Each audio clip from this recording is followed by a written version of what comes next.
We'll be answering your constitutional questions live, so get ready to call in now.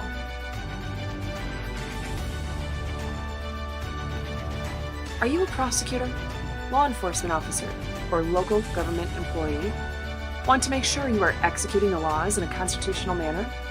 Are you a city council member, township board member, or state legislator? Want to ensure the laws you pass are constitutional? Perhaps you're a citizen who wants to know the proper limits on government and the protections for your God-given liberties. Regardless of your role, call me, Constitutional Attorney Catherine Henry, with your constitutional questions during our live call-in show now at the phone number listed on the screen. And remember, together we can restore freedom.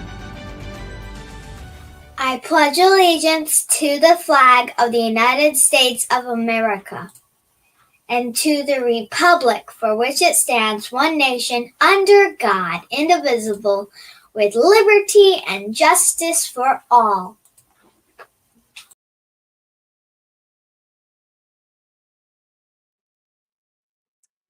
Hello, everyone. Hopefully you guys can hear me. This is Constitutional Attorney Catherine Henry. I think my desk is still a bit too high, so give me a second because I feel like leaning back today, kicking back. All right, so let me know, guys, if you can hear me. And I have some general comments coming in. A Pig's Daughter, Mile High Medic, and Mile High Medic says, absolutely love your content. Thanks so much. I appreciate that. I do have calls already coming in. So I guess I'm going to try to do that. Give me a second, guys. See if this works. Hello, can you hear me? I can't hear. I can hear you. So I'm going to try. If you can hear me, hang on a second, because we were having an issue testing it out beforehand. So caller, if you can hear me, give me a second. I'm going to see what I can do here. This is going to suck. It's going to... Can you hear me? No, they hung up. They must not have been able to hear me. So I've already had 8 missed phone calls. And we just started. I've already had 8 missed calls of people trying to call the number there. So let me, I'm not sure what to do. You guys, this technology is, nothing's working like it's supposed to. Makes no sense, but got another caller calling in, so I'm going to see if this works. Can you hear me? I can hear you. I got another caller coming in.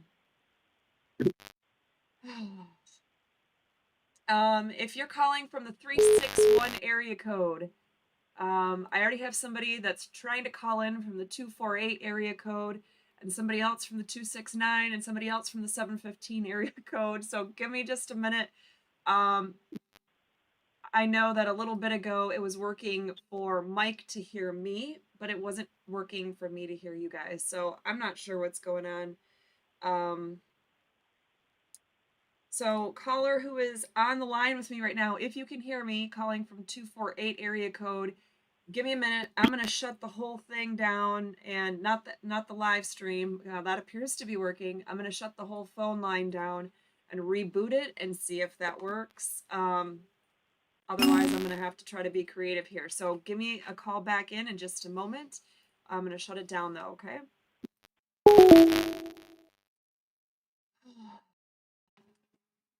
Sucks. And yeah, okay. Looks like our YouTube stream is stuck as well, because I saw other comments coming in from YouTube and that's not working either. So this is fantastic. Those of you who like what we do and like having me be able to answer questions for you guys of a constitutional nature, if anybody wants to, if you know of a really good platform, and YouTube is duplicating again. How am I saying that? Ooh. and that, whoops, sorry. How am I saying that? It says I'm saying that. Is that Lori? I don't think so. She's always commenting on her name. Oh Lord. Okay. I'm not actually, I can't type. So if you see Catherine Henry commenting on YouTube right now, it's not me. I can't. I don't know who is. It's not Mike. Wow, this is something strange. So if anybody has the if you like the content, like what we do, and you want to try to help us with some sort of other program that you want to fund, because I'm trying everything that I can that's in our budget, let me know. I have 2 phone calls coming in right now. We're going to try the one from 248 area code. Can you hear me? I can hear you now. Nothing is working here. Nothing. Can you hear me? What? Hello?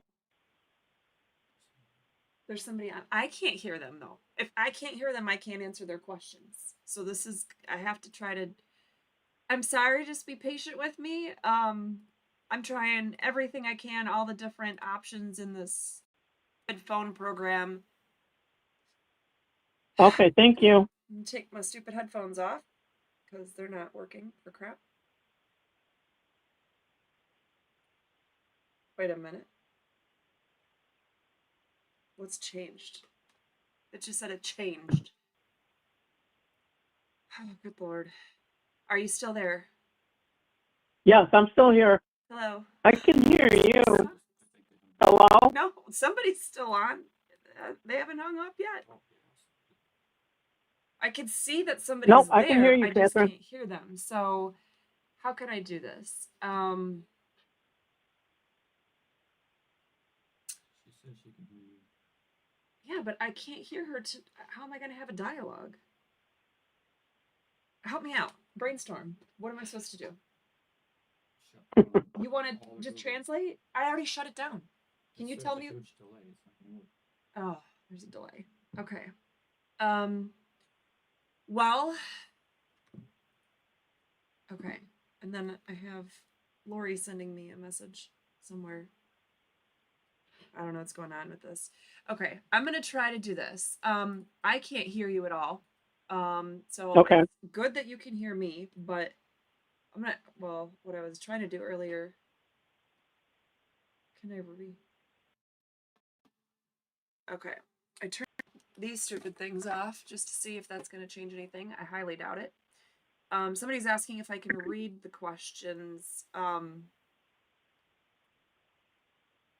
you there? Yes, I'm still here. Oh! I'm waiting patiently. Yes! Okay, I can hear Can a you hear human me being. now? Hold on, I gotta turn the volume up because now it's actually working. Okay, great. Okay, so those of you who are on YouTube, let me know how terrible it is if you guys can hear, or if you're probably hearing an echo because I have to run it through my speakers and now it's probably gonna echo. But anyway, all right, so let me, okay, so caller from 248, Michigan, right? Yes, yes, correct. Michigan. What part of Michigan are you calling Gladwin, from? actually. What was that? I'm sorry. What part of I Michigan? said I'm in Gladwin. Oh, Yes, Gladwin. Gladwin, Michigan. Okay. Yes. All right. So I'm calling. What is your I'm name? calling regarding this. My name is Karen Rose. Okay, Karen. Well, welcome to the show. I'm so sorry that it's been such a pain in the ass. But what is your question? Oh, that's okay. So I've been. We're getting inundated by the Four Lakes Task Force. I'm not sure if you heard about it or not, on what's going on up here with the dams that broke and so on and so forth, and that the Four Lakes Task Force was appointed by Dow Chemical. Now they're having this special assessment that we have not been able to vote on or anything, that they're adding to our taxes over a 40-year period with 5% interest, and that it's supposed to follow the homeowner. So in other words, if we go to sell our house, we have to pay off Four Lakes Task Force first. Commissioners aren't any help. They're voting with the Four Lakes Task Force and this special assessment. So now we need to have an attorney to try and fight all this. I mean, it's thousands of dollars that these homeowners and myself are going to be stuck paying, of which there's going to be several hundred people losing their homes. I mean, there's retirees up here and everything, and it's just, I mean, you just can't afford it, and it's just not right on what they're doing to the people here. And this is in the property around, is this the Wixom Lake area?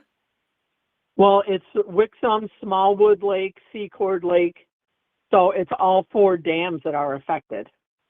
Okay. So what happened was the Army Corps of Engineers was going to come in, and Four Lakes Task Force said no.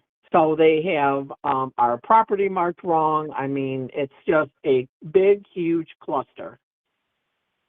And now we're down to the wire to fight this. So just to give some other people, viewers, a little bit of background, because I was in Michigan in, was this 2020 or 2021 that this happened? 2020, I believe. Okay, so I just remember it was in the midst of all the COVID nonsense, and Yeah. There were issues with the dam.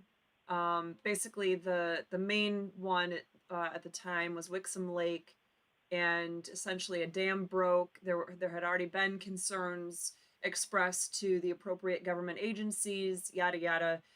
Long big story, but this is something where it's government incompetence at the best and malfeasance and other bad things, intentional bad things at the worst. And Yes.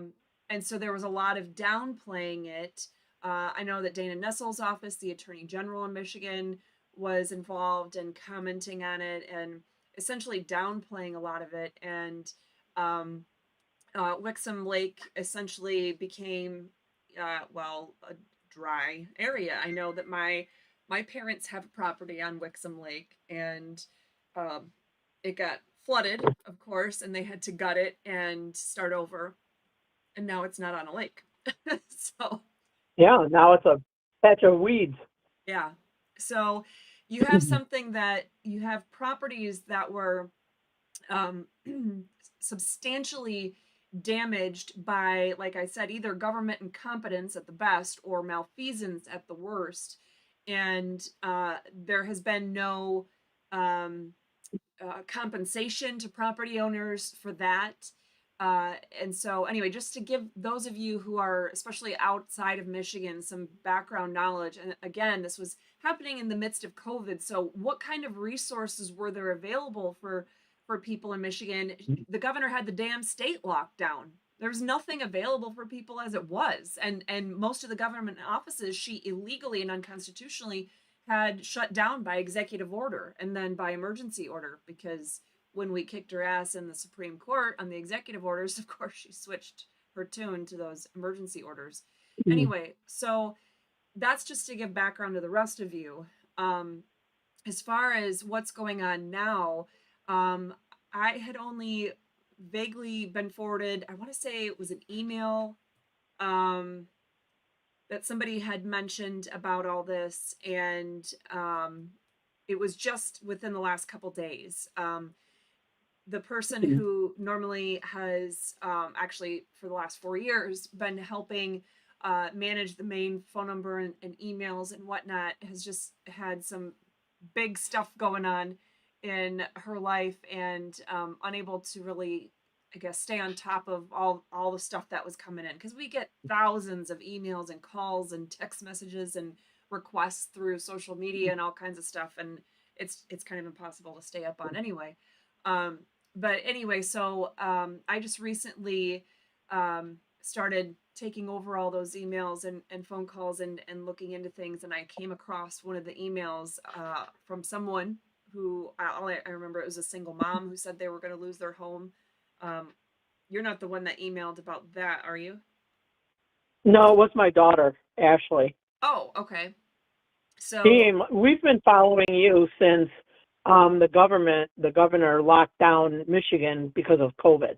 So my daughter and I have been following you for a long time. well, I appreciate the support. I hope that I've been able to provide some sort of help or at least encouragement along the way, because oftentimes I feel Oh, like absolutely. I don't know that I'm doing any good. So, No, uh, you have for sure. so what you have, the initial, if your property was, because it sounds like you're talking about a little bit more geographical details. I mean, when I met my husband, um, I was living in Midland County, and my parents are in Midland County. Their main residence is in Midland County. Um, I was in the city of Midland with my office in Midland Township, but anyway, so it's not that far from Gladwin area, and so I know somewhat of the area. But I'm going to be honest, all the other places or lakes you just mentioned, I don't have memorized in my mental map of mid Michigan. So, Yeah, um, that's all right. but my understanding is that there's probably a lot more properties now that are being affected by these special assessments and this board than actually were destroyed by what actually happened with the dam in 2020. Is that fair to say? Yes, yes, that is very fair to say.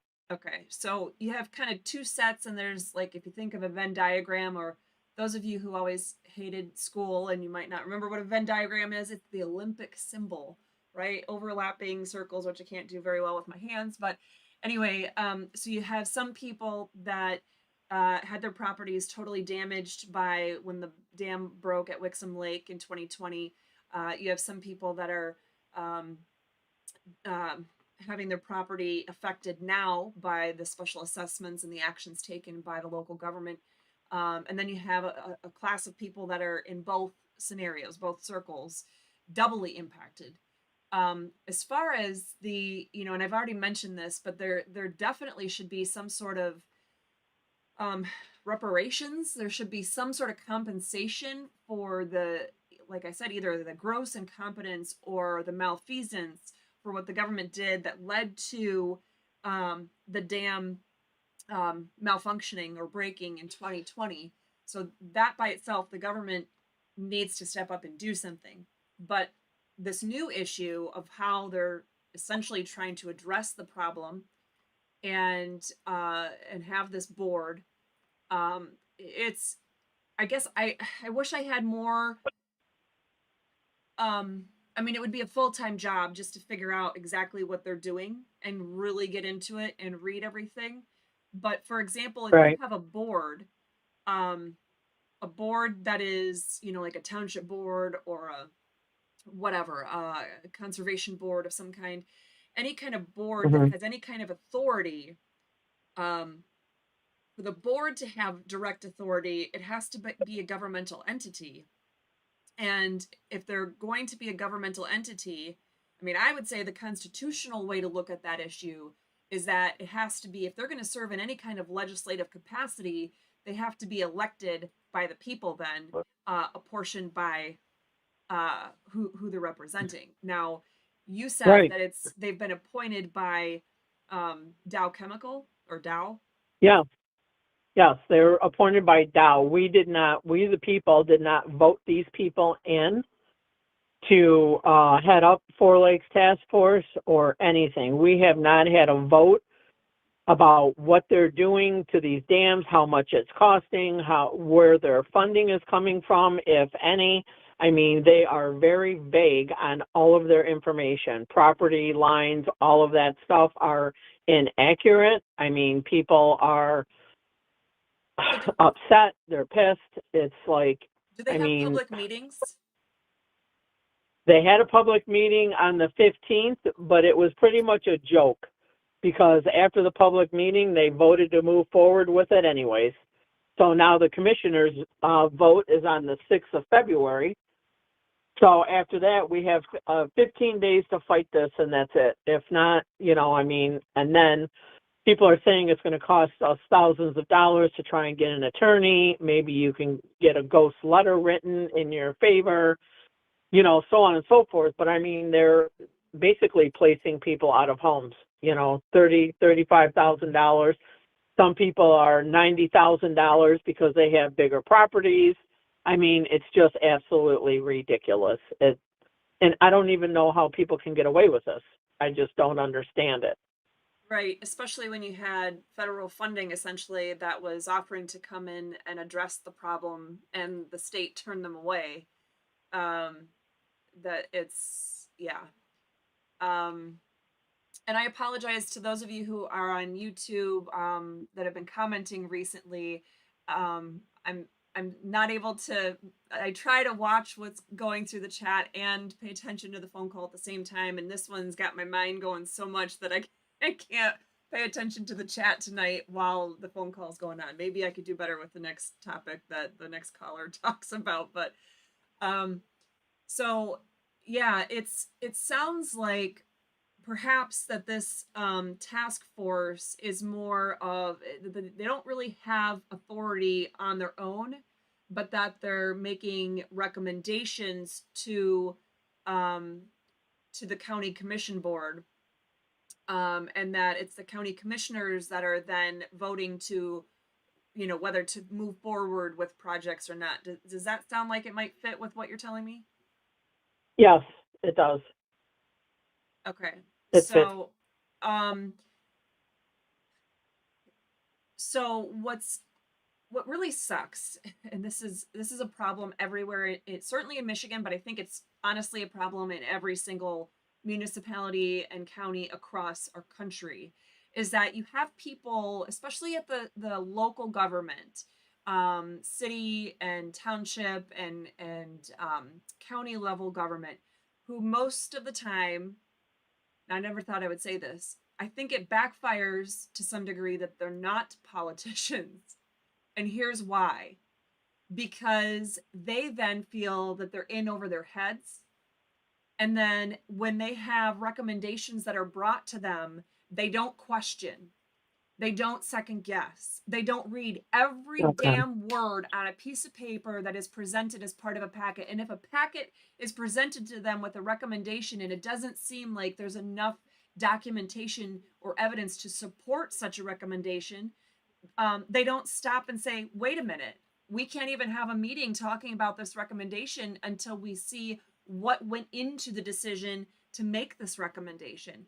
When I served on Georgetown Township's board in Ottawa County, which I did until I moved down here, I don't mean to throw them all under the bus, but I think at times I felt like I was the only one that read every single word in our meeting packet. So that meant if Planning Commission had voted to recommend that we take a certain action, I went through and read not just what the recommendation was, I read the documents that and the minutes from their meetings to figure out what happened in their meetings and what information did they review to get to the point of making that recommendation.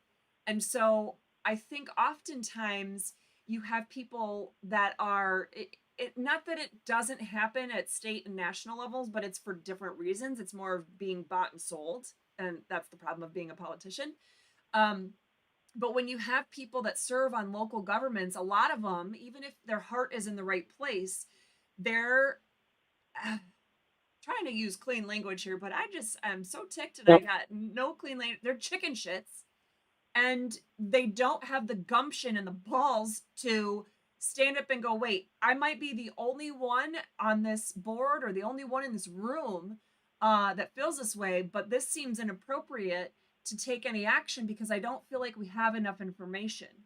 They don't read every single detail to figure that out. And the reason why I'm belaboring that point is, you know, I didn't have very much of the details before this call. So I don't know, you know, I can't say exactly what's happening, but I have a feeling, especially for those of you who don't know, who especially live outside of Michigan. You said this is Gladwin County Board of Commissioners, right? Yes. Gladwin Correct. County is very tiny, relatively speaking. So those of you who live outside of Michigan, you've heard of Detroit, you've probably heard of Grand Rapids, you've heard of Lansing, you've heard of Ann Arbor.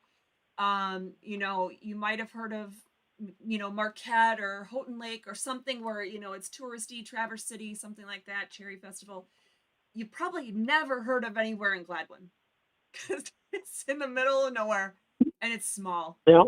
And so when you have something that small, you have,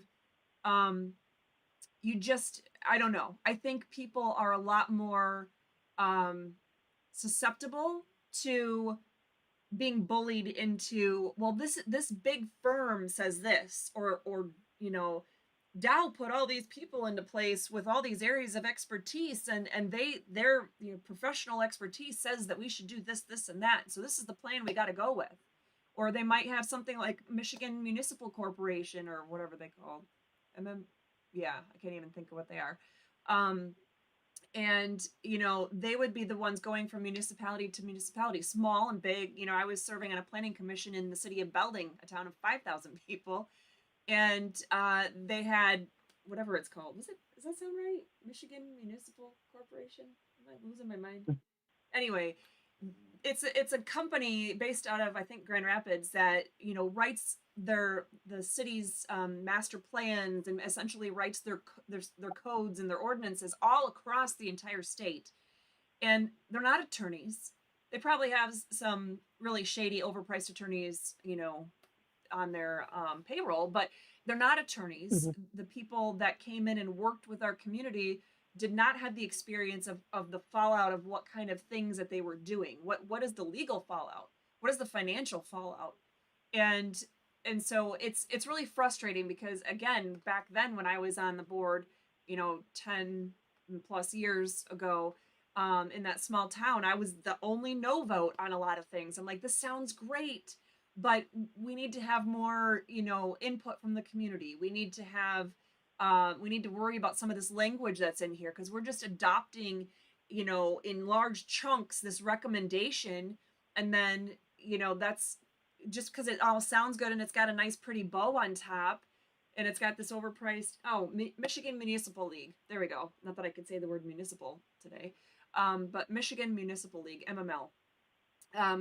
And they do all kinds of trainings, this company. They do all kinds of trainings for people in municipal and county governments. And so anyway, our vote when I was on the DDA, Downtown Development Authority, and the Planning Commission, our vote if the board recommended to do something, it went to city council. And then city council, how many times do you think that it would go to city council and they would say, oh, well, the Planning Commission or the Downtown Development Authority worked with Michigan Municipal League and they recommended that we take the course of action that MML suggests that we do, but I don't think we should because it's going to cost the taxpayers too much money, or it's not in the best interest of our citizens.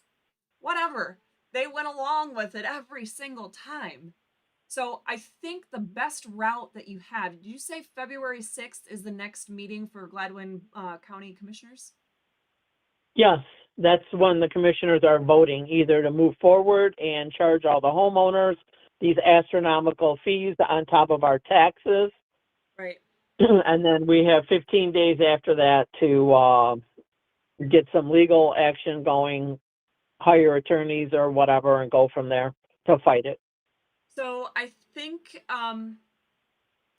what you So if we can stop them from voting yes and vote no and stand with the people, yes, that's what needs to happen. They need to stand with the people, not stand with all of these idiots on the Four Lakes Task Force because they're stuffing their own pockets. Yeah. So, two things. I think you have to do both at the same time because of such a short time span. Okay. I think what you should do is get residents to have some sort of truly cohesive way to connect. So whether it's, through like an email blast or whatever, I really don't like relying on things like Facebook because a lot of people have opted out of that. And right. So then you're duplicating in other efforts. But, whether maybe it's a website people can check. But what I would do, I would suggest email because everybody's got email.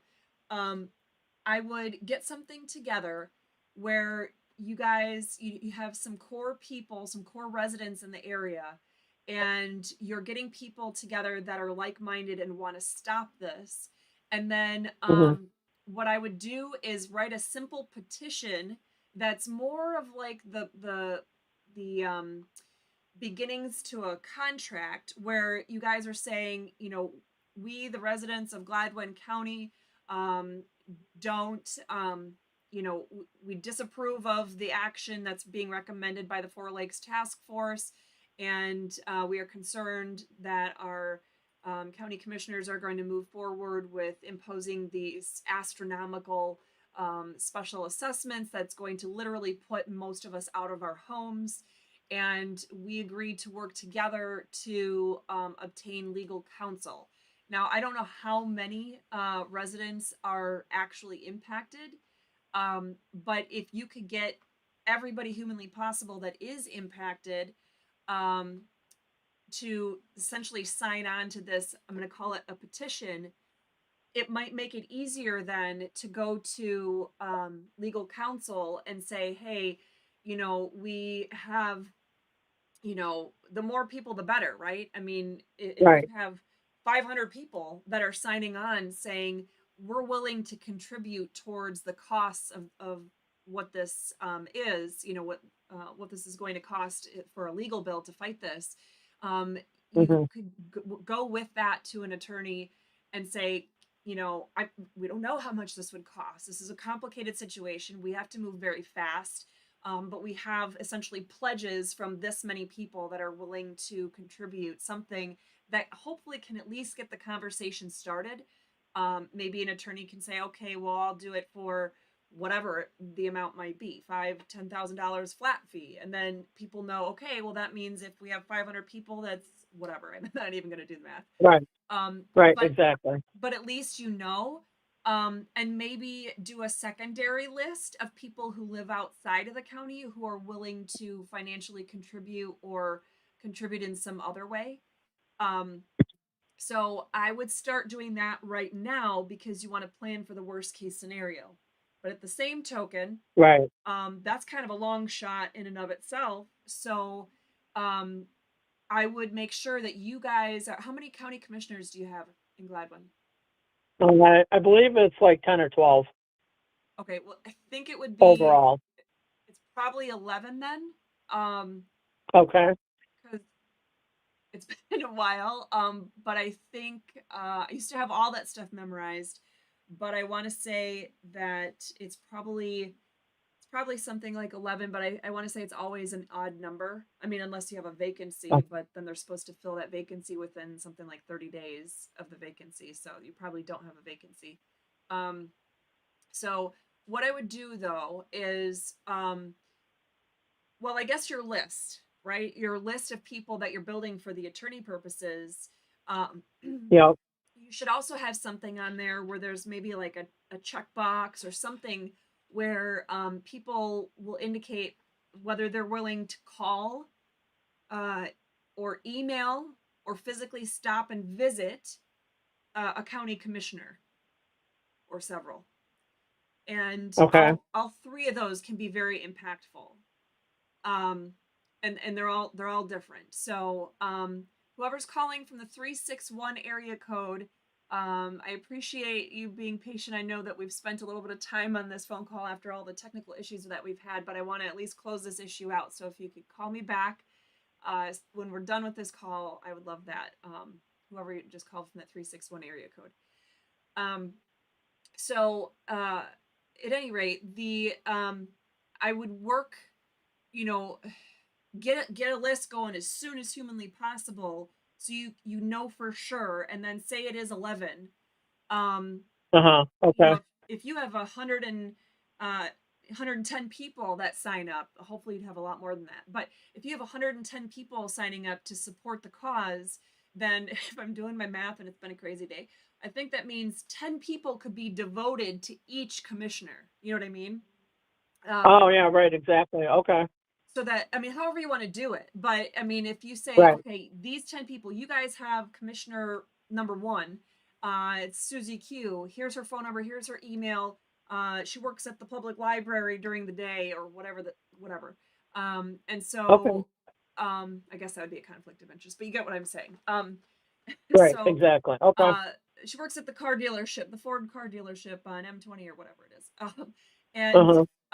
And so here's the information on how to get a hold of this person. Make sure you are contacting them non-stop. Now, I would be very careful that you have somebody that can coach people on how to be very effective in your communication, because you want to have the information you need, but you don't want to have too much, and you don't want, Right. don't be, don't let people become verbally abusive, don't throw insults, don't even sound, have people sound like they're being insulting, have people being patient but persistent, kind but Right. respectful, so it's a balance, it really is, but you gotta have whoever's calling me for the 219 area code, give me just a minute to finish this up, please.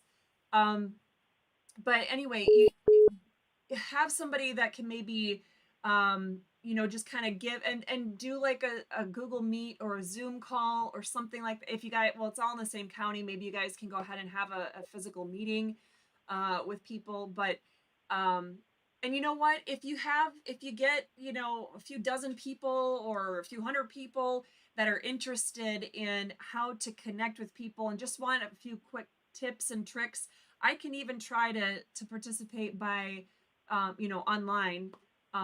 If you have Oh, somebody okay. that has some projector or some other way that you can broadcast it where people could all show up physically and whatever, participate.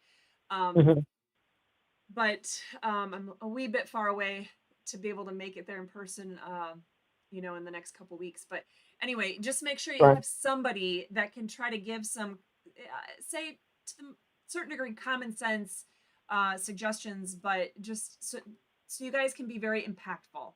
Um, and anyway, trying to work on those, and you got to have people out there that are pounding the pavement, knocking on doors, making calls, texts, make a Facebook group if you don't already have one, just to start getting word out and saying, hey, if you're interested, send an email to this email address, set up a Gmail account for the effort, something Right. like that. Okay. So That anyway, sounds good. Those are all good pointers. Thank you so much. I'm so sorry to take up so much of your time tonight. no, I'm sorry that we had so many technical difficulties. So I'm thankful that you were patient with me. So I guess I'll jump on to the next call, but let me know if I could be of assistance. And I can't represent you. I just don't have enough resources. But Right. if I can help coach you at a session or whatever, just let me know. Thank you so much, Catherine. I have the utmost respect for you, and thank you for talking to me as long as what you did. I really appreciate it. No problem. Have a great night. Thank you. You too. There was another call come in and I was gonna grab it. Holy cow, we've had quite a few. I could call one of you back, but then I feel like, oh, there we go. Can you hear me? Okay. What is your name? Tom, Tom. Okay, and where are you calling from, Tom? Central Wisconsin. Okay, sorry, my husband's chair squeaked. Too much. Don't move. Don't Okay. breathe. You said somewhere in Wisconsin? Central Wisconsin. Central Wisconsin. Okay. Are you? You got to answer this for me then. Are you a Packers fan? I have to be since I live here. What? It's a joy. It's an honor. I mean, I was born I know. in the UP, and it is an Okay. honor to be a Packers fan. What are you talking about? I mean, Well, come here. we got to root for Detroit now because Packers are out, so we got to support our division. So I will say, oh, my husband's got this dumb shirt on, but my mom knows that I'm a Packers fan and have been since my grandma raised me that way, my whole Gotcha. life. But 10 years ago, my mom decided to get that for Mike for a Christmas present just to stick it to me because they don't really care about national football. Neither one of them do. Right. Yeah. Anyway, Yeah. what?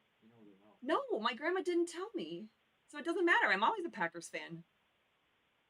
Okay. anyway, just had to get that cleared up. So much talk about the law. I have to think about some things that make me smile, and that would be watching the Packers play Right. or being at Lambeau Field. So anyway, okay. So what kind of constitutional issue do you have going on? Well, actually, I am a official candidate for mayor in my hometown, and one of the things that I've been researching is how to make sure that our city's policies are actually constitutional. So I've thought of a way to do that through basically requesting to do an internal audit as soon as I'm sworn into office. I know I'd have to, suggest like a third party that I have no connections with.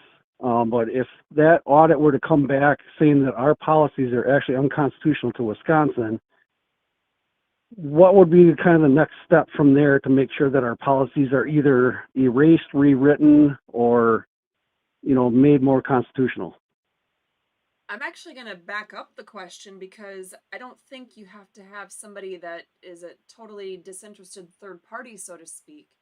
I would say you have a constitutional attorney, or if you can get two or whatever involved to look at the issues and go over ordinances or whatever, substance it is that you want reviewed.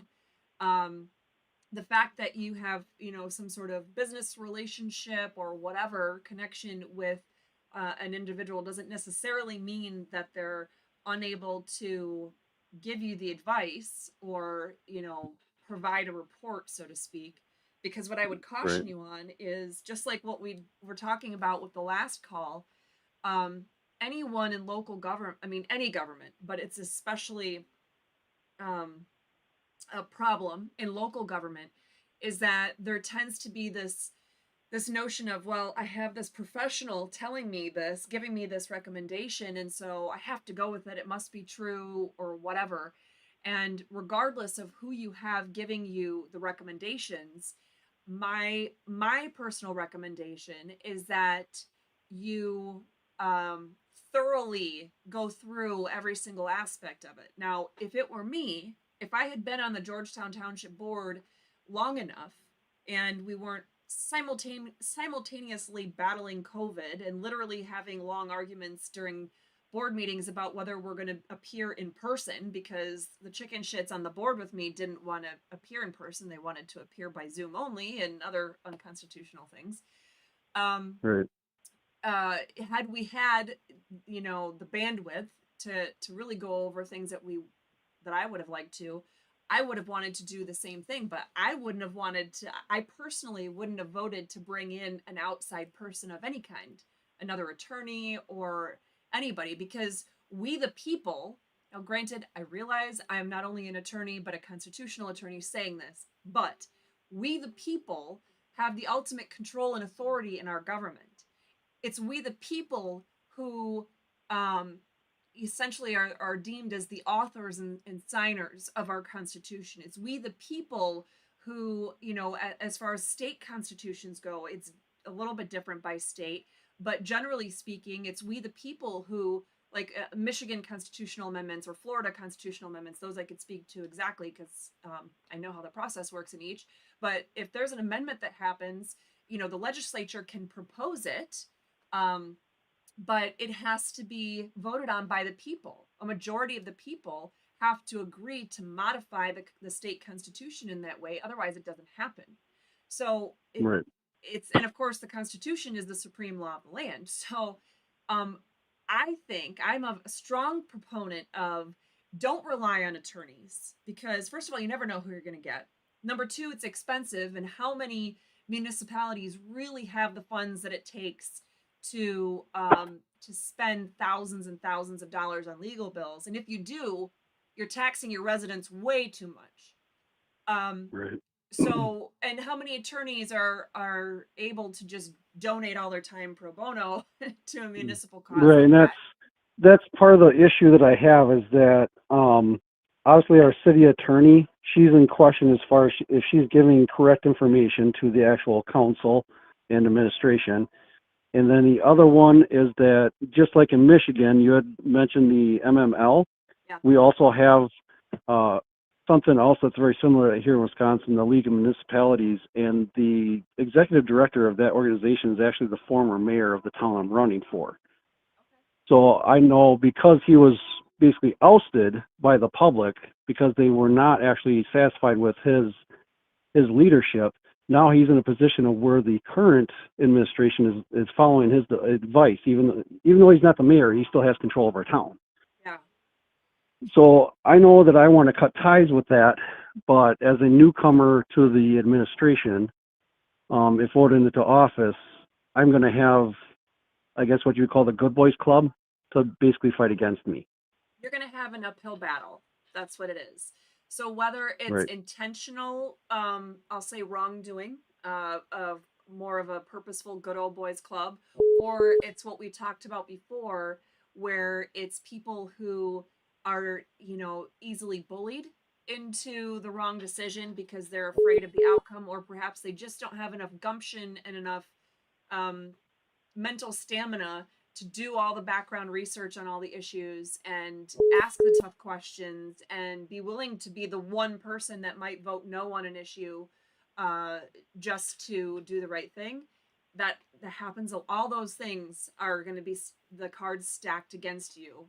But what I would suggest, one of the things that might be easier, more palatable to other people on the board is if you don't, if there's a way that you could maybe start, so for example, if you want to start somewhere, you got to start somewhere. So if you're going to start reviewing your ordinances in your community, what I would do is literally go yourself. I would read through every single ordinance, and I would just kind of get your bearings about you, figure out what's in there, Yep. what feels right, what feels wrong, and kind of start from there, and have a fresh copy of things that you could highlight just for that project, just for that purpose, and start narrowing things down to be able to have questions on.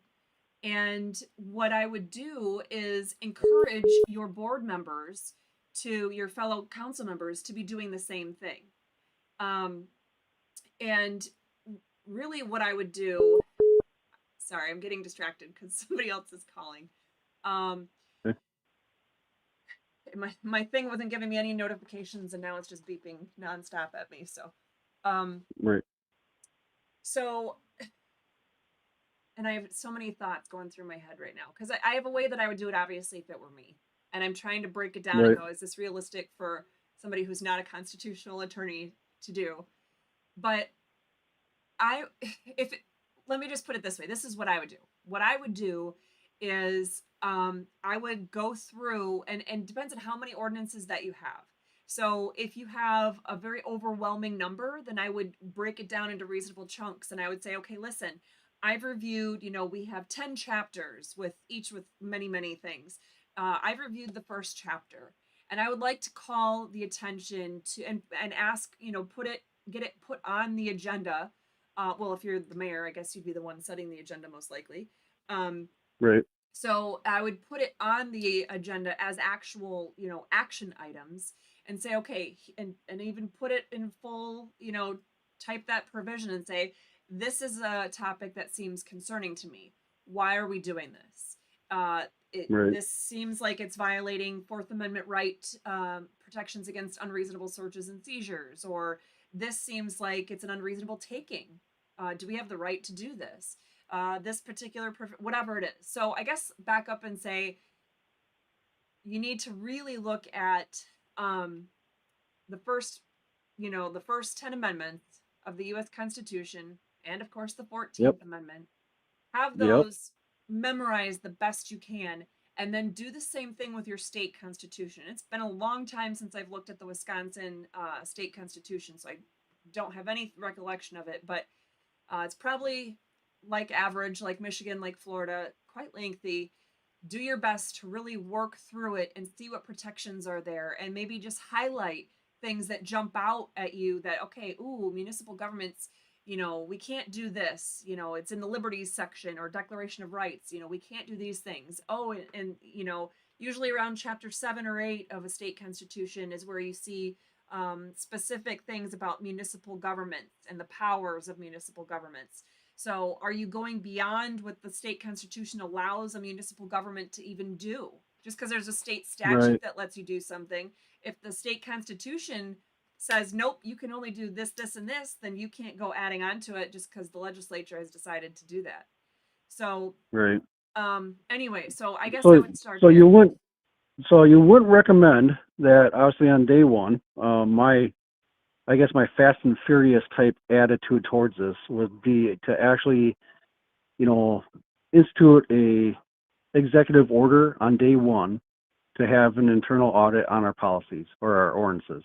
Would that work, or is that something you still have to break it down I don't know each that I would. individual one? And Yeah, I mean, I don't know if you could call it an internal audit. I don't know that that's necessary. Um, I think and here's an idea that just came to me. What if you make it as an action item where you have a whole advisory committee of your own residents? You open it up to anybody on the oh, board, anybody who's a resident in the community, anybody who owns a business or owns property in the community, that they yes, could be part of this, and you guys will go through and so plan it out between now and when you would take office, so that you have a plan. Okay, so this month we're going to cover chapter 1 of our ordinances, this month we're going to cover chapter 2, and whatever, and break it down into bite-sized chunks, and yeah, have a space where it makes sense to meet. Some places have a regular place that they meet for city council meetings, and some places don't. But have a yeah, place that makes sense for people to meet. Have a lot of those big I call them big post-it notes, but where it's like a big poster board size, but you can put it yep, up on a chart. I like those more than a whiteboard, because you can keep the pieces of paper, and if you have the ones that actually are sticky notes, then you could like stick them around the room on windows or walls or whatever, as ideas are shared or concerns are shared. Maybe consider having a dedicated I don't know, some sort of database, whether it's like an email or just some sort of a website, a group. It depends on how technologically advanced your community is, what you guys could pull together, but a way that, a forum basically where people could express some concerns or ask questions in between these meetings, to really get yes. people involved. I'm glad you brought that up, because over the last year, since February of last year, I actually ran a Facebook page called the Concerned Citizens of My Town, and I've gotten over 550 local residents that are a part of that community, and it is from the feedback of that community that actually made me decide to run for office. And how So many it residents is are in your directly, community? say again, How many residents are in your community? 18,000. 18,000. Okay, it's a fairly sizable number. Um, Right.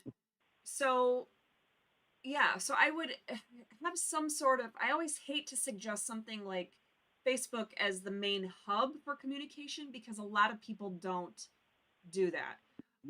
Right. Or they miss the notifications or whatever. I'm never a fan of that, but there's ways that you can make, WordPress websites and have, set it up kind of like it's, people can sign up to have a username and password or whatever, and then they can log in and they can comment or whatever. There's all kinds of different ways that you can have very low cost and sometimes free hubs of communication for those kinds of things. Okay. But at any rate, if you're doing this as a municipality with 18,000 people, there's got to be some sort of fund somewhere. But generally, you get a lot more people willing to jump on board and participate, or at least not oppose, if you're not spending tons of funds in trying to do something. Right. And somebody, Computer Doctors on YouTube, says Facebook will shadow ban you if they figure out you stand for freedom. Yes, they do that to me. So Yeah, they've done it to me too. I'm also a YouTuber, so I've had over 100,000 individuals on the YouTube channels that I've had, and the same thing is I was able to reach quite a few people, but then as time went on, they just lose interest when there's a posting every single day. So I know I've reached a lot of the community, but I've also put on small business type groups to inform them of the plans that I would actually do as mayor. I've reached out to different associations like landlords or realtors associations. Yes. A lot of them don't necessarily like me because right now we're using the utility fee to pay for a lot of projects, and in the state of Wisconsin, that was actually deemed to be unconstitutional here just recently. Okay. So we have to go back to the special assessment programs, Okay. and that basically makes the realtors kind of uneasy because that means most of your business or commercial properties are going to go sky high in taxes. Well, I mean, it's not like you sat on the Wisconsin State Supreme Court. So, I mean, No. if you're suggesting that we follow the Constitution as I don't know, explained by the state Supreme Court, I'm not sure why they would think that it's all you're doing. But I mean, it is what it is. You're going to have people. The more you fight for freedom, the more you fight for freedom of information, the more you're going to have people opposing you. So, Right. I mean, it's just people don't like change. People don't like to give up power. People don't like to, I mean, they want to keep things the way they are with the people that they know in power, and they don't want to change anything about that. So I Right. would, not to say that you can't hire an attorney, but I wouldn't necessarily go the route of treating it. It's almost like when your questions started, it almost sounded like it was starting like it was a case, like it's the prelude to some sort of a lawsuit. And I would say that's not necessarily where you need to go, because as a board, in fact, there was a town somewhere in Wisconsin that was recently, gosh, I can't remember all the details, but I had seen it through It was YouTube. Mauston, Wisconsin. What's that? It was Mauston, Wisconsin. Where they were declaring certain provisions of their codes unconstitutional. Is that what you were talking about? Yeah, the town of Mauston, the board there was they were kind of taken over by the state because there was so much stuff going wrong, and then there was the town of Buchanan, Wisconsin. They're the ones that actually took that lawsuit for the utility fee to the Supreme Court. Okay. Well, I guess my point with that is, you could be a city or a township that's got 300 people. You could be a county that has a 2 million people. It doesn't matter. If you're on a board, if you're on a municipal or county board of any kind, you have the same duty to follow the Constitution as any of the rest of us. And attorneys don't, by and large, attorneys don't know the Constitution better than the average person. Now, they know laws better than the average person, but most attorneys don't know what's really in the Constitution. They might remember what a case says about the Constitution. If they're a family law practitioner, they're going to remember, what termination of parental rights case was deemed, unconstitutional, or what you have to do in a property distribution setting because that's what the state Supreme Court said, or what have you. But most attorneys are remembering what the Constitution was explained as by either the US or state Supreme Courts. Most attorneys don't really know the Constitution. So I don't like to push people to getting the advice of attorneys when it's true, hardworking, average Americans, whether you're a farmer, teacher, retired, stay at home mom, garbage truck driver, whatever you are, doctor, dentist, it doesn't matter. It's your job as a citizen to know what's in the Constitution and to pay attention to what your government is doing. And so I would open it up to, it's the ultimate responsibility should be shared with everybody else on that city council with you, as well as all of the residents. And whether somebody agrees with you or not, the whole purpose of a representative form of government is that they have a place and a mechanism, a clear mechanism where they know what the agenda is, they know what topics are being addressed, they know what the concerns are, they have a place where they can go and share their thoughts on that topic. And you can just kind of break it down like that, because just having an attorney, I mean, I could do an audit for you, right? I could do an audit. You guys could hire me. Oh, I could get paid for once. No, but I could do an audit for you. I mean, I'm licensed and, admitted to practice in the United States Supreme Court, so that should be good for something, right? But at any rate, and I Right. went to law school, and I was living in Lake Elmo, Minnesota, which is like literally right across the river from Wisconsin. But um, Yep. so at any rate, I could come in and do an audit and give you this full report and say, okay, I would venture to guess that I would, if it were me doing it, I would say, hate to tell you, but 79% of your content in your ordinances is blatantly unconstitutional. I've highlighted That's which what I'd one. like to hear. That's Well, what I would like to hear. I would, and normally I'd say much higher, but I would try to keep it a little bit lower just so it's more palatable to the rest of the board. Right. but but even Right. so, what would be um so when I represented a municipality in a situation in 2015, 2016, somewhere around there, it was, I had a specific task that I was doing, and they were firing the manager, their city manager, who was doing all kinds of illegal and unethical things, and Yeah, we did that already. their city attorney was in on all the shenanigans and all the bad stuff. So they hired me as outside counsel just for that. And then you would have people that would come in and try to argue about, every little thing. I mean, questioning everything about, well, where did she go to high school? Where did she go to law school? Does she even have a make up stuff that makes no sense? Because they didn't really care about the substance of what I was saying. And then even after my work was done, and I had billed something really small, like $200 an hour or something like that. I mean, a very small amount for what I was doing, and the amount of hours I was putting in such a short period of time. Then you had people on the board as well as residents that were digging their heels in, saying that I shouldn't be paid for that. And I should have to do this and jump through that hoop and do this, and I should take a discount on my services. And I'm like, for a municipality? Are you kidding me? So my point is that it's you could have a good attorney who's going to give you the truth and stick to the information and let all the other garbage fall to the wayside. And even in that time, then you're going to have people that are, oh, well, then it's the attorney. And then they're going to fight against the attorney. If you don't have an Right. attorney, if you have it be a conversation with everyone on the board and everyone in your community, then you have buy-in, especially more so with the people in the community. And then the people on the board, if they're not stupid, if they see that you have a vast amount of the community supporting this work and what you're trying to do and trying to make things constitutional and eliminate what's not, then they're going to get on board because they don't want to be voted off. They don't want to have their power stripped from them. They don't want to be called mean things Exactly. on Facebook, because that's what it's all Exactly. about. I mean, it is. Yes. And So, that's what I hope happens. That's what I hope. I can.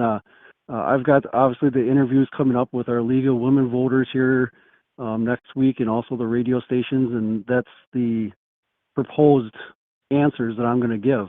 That our public doesn't get enough feedback into how our municipality is actually working. yes. Yes. Okay.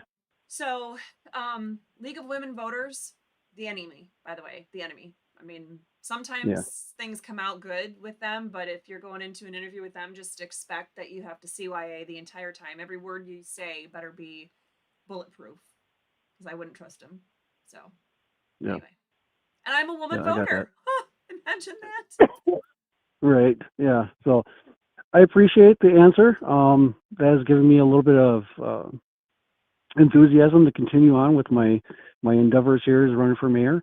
I'm hoping that so far the people I've talked to in society that have signed my paperwork in order to even be a candidate, that's exactly what they want. They want the change and they want the stuff to be more constitutional. So hopefully I can voice that for them, and they'll show up at the polls in the spring and vote me in. Make sure that you have people, friends, kids, neighbors, people from your church that are going to be calling all the registered voters to make sure that they're going to get out and vote for you on election day, because even the most well-intentioned people, they kind of let some of that stuff fall by the wayside, and they're like, oh shoot, I missed that, I didn't make it. So Right. Right. All right. Well, good All right. luck. That- And so I assume you're the person that I was chatting with in a comment on one of my recent videos on YouTube. yes, it is. That was me. Okay, good. Otherwise, there were two people that had the same set of questions, so that was going to be quite interesting. But anyway, All right. well, I appreciate you calling in today. Don't hesitate to call back with other questions or things that come up. And certainly, if you win the election, don't ever hesitate to call and ask questions, because my goal in life is to help make sure that the people understand how to hold government accountable, but that the government itself knows what their job really is to do here. Right. I'll definitely be doing that, and if even if it's something I can't get passed by the board, it'd be coming out of my own personal mayoral money. I'd pay for the citizens to get their constitutional rights put back in place.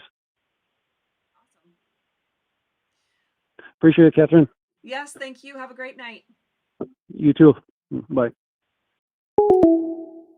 Okay, so I know that we had somebody from 361 area code, somebody from a 269 area code.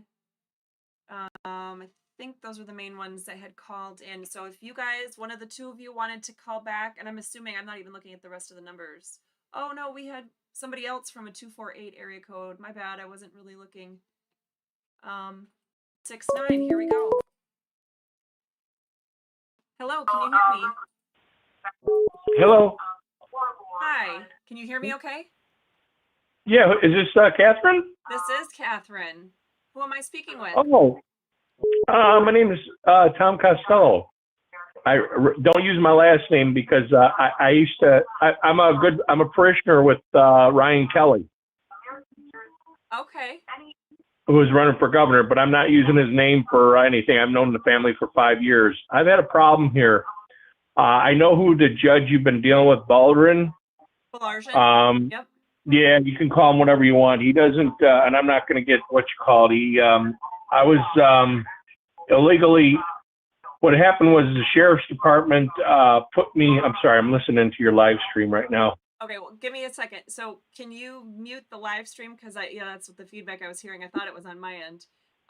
Yeah, I just did it. Also, and Yeah, you said your name is Tom, right? yeah, Costello. So, Yeah. are First you thing I wanted to say is thank you so much for answering. This is a godsend, and of course, you're always in my prayers. You had a gentleman on the live stream that was talking about grabbing land or something like that. I've got a good friend that's a lawyer from Oregon. His name is Ron Gibson, and if you want his phone number, he talks about allodial rights and land patents. And you can do that anywhere, but you have to be specific on your words you say. You have to be specific because there's 2 meridians in the United States of America.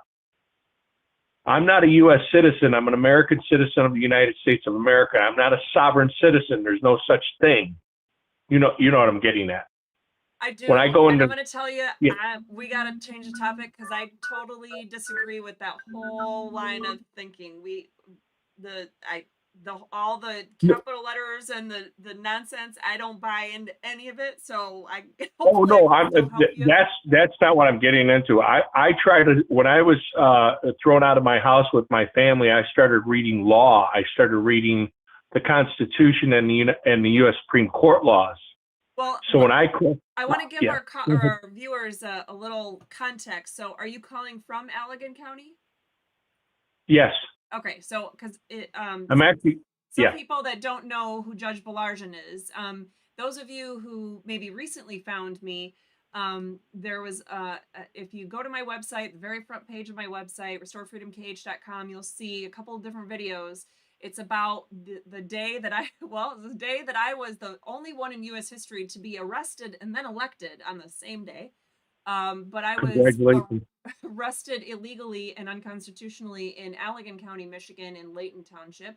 And it took almost 2 full years to get that case dismissed. Most of the time, the judge involved was Judge Balarjan. So that's who Tom, our caller, is talking about. So that's Allegan County, Michigan. It's southwest, basically west side of Michigan. Allegan is, I want to say, straight south of where we were living in Hudsonville. It's just it's south of Holland. If people are looking, south of Holland and south of M40. Okay. So I just wanted to give people that context. So because we have people all over the U.S. that are chiming in on the chat and that call every now and then. So I just wanted to Yeah, I had an incident where what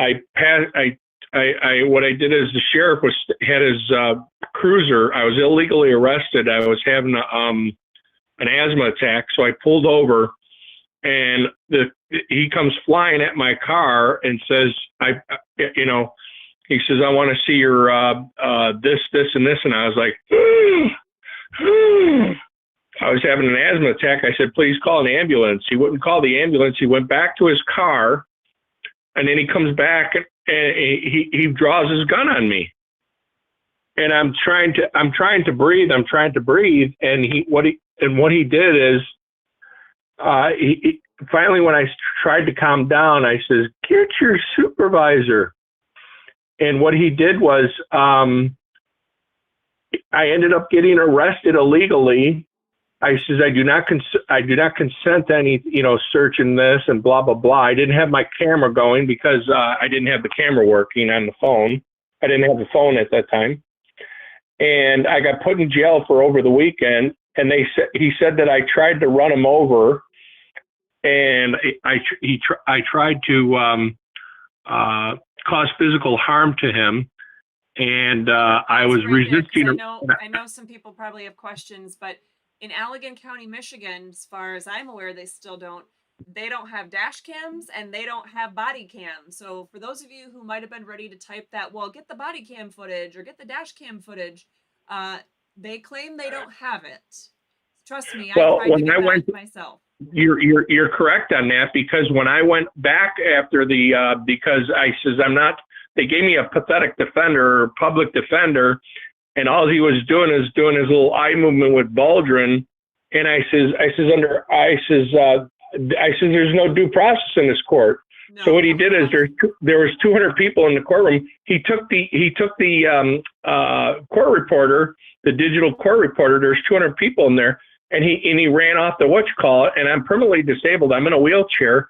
So what he did is he went out, he disappeared, had 4 sheriff's departments take me in a wheelchair and arrest me for 3 hours.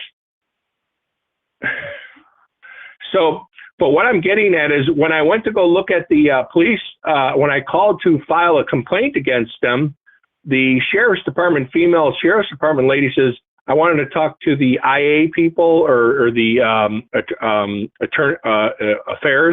internal affairs. And what happened was she says, you have to get through me before you can do this. And I was like, what the heck's going on here? So, but anyway, I just wanted to know, I'm trying to expunge this stuff. How do I expunge this stuff? Well, that's my question. Yeah, expungement is a statutory process in Michigan. It's been quite a while since I've looked at the law. I want to say it's going to be in it's either in chapter 600 or chapter 750 of Michigan statutes, but it's been a long time since I've looked. I vaguely remember that it was fairly easy, fairly short statutes to read. And honestly, going to the state's website, the legislature's website, just go to the Michigan legislature. Once you get to their official website, there's a search bar. If you search for keywords, just type all versions of it, expunge, expungement, whatever. I do believe you'll be able to come up with the statutes that would be involved that way based on my recollection. And like I said, if they haven't changed, the legislature's, so full of themselves, they're changing all the statutes every 5 minutes because, they think they get paid by the word. But at any rate, they if they haven't changed very much, I recall them being fairly easy to read, fairly simple in terms of how many steps there were and what it would take to get an expungement. Now, what I don't remember is if it was easy. So the first step, it might have 3 steps, but the first step might be something that's, an astronomical mountain to climb. I don't know. But it is all statutory. Now, if you, when was, I assume then you have did you have a trial by jury?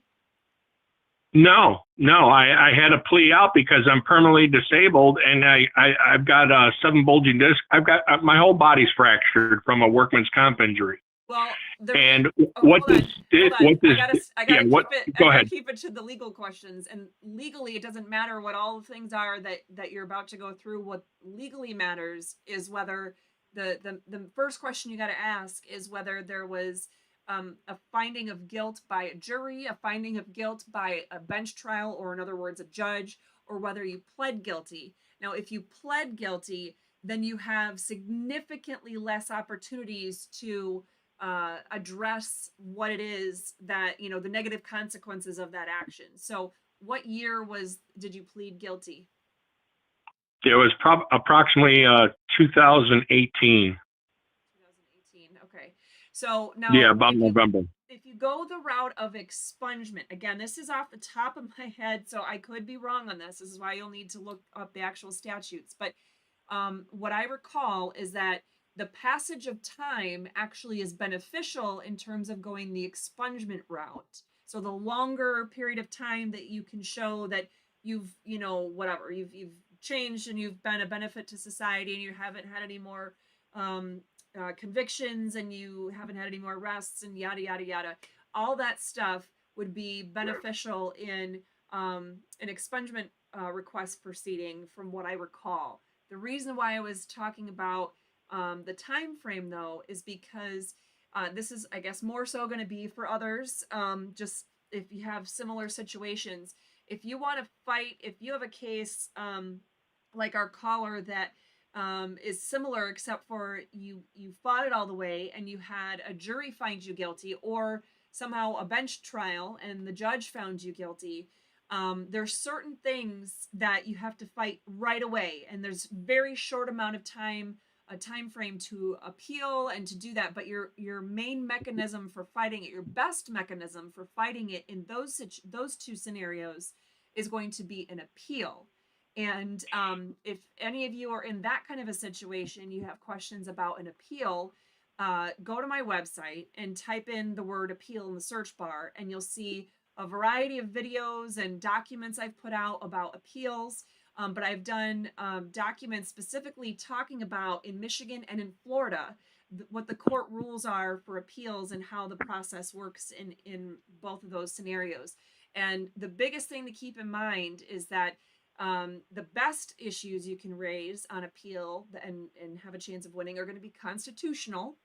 And there's certain ones that are so important, like subject matter jurisdiction. If the court had no subject matter jurisdiction to hear a case, you can raise that at any time. They can't stop you because the court, what they did was null and void.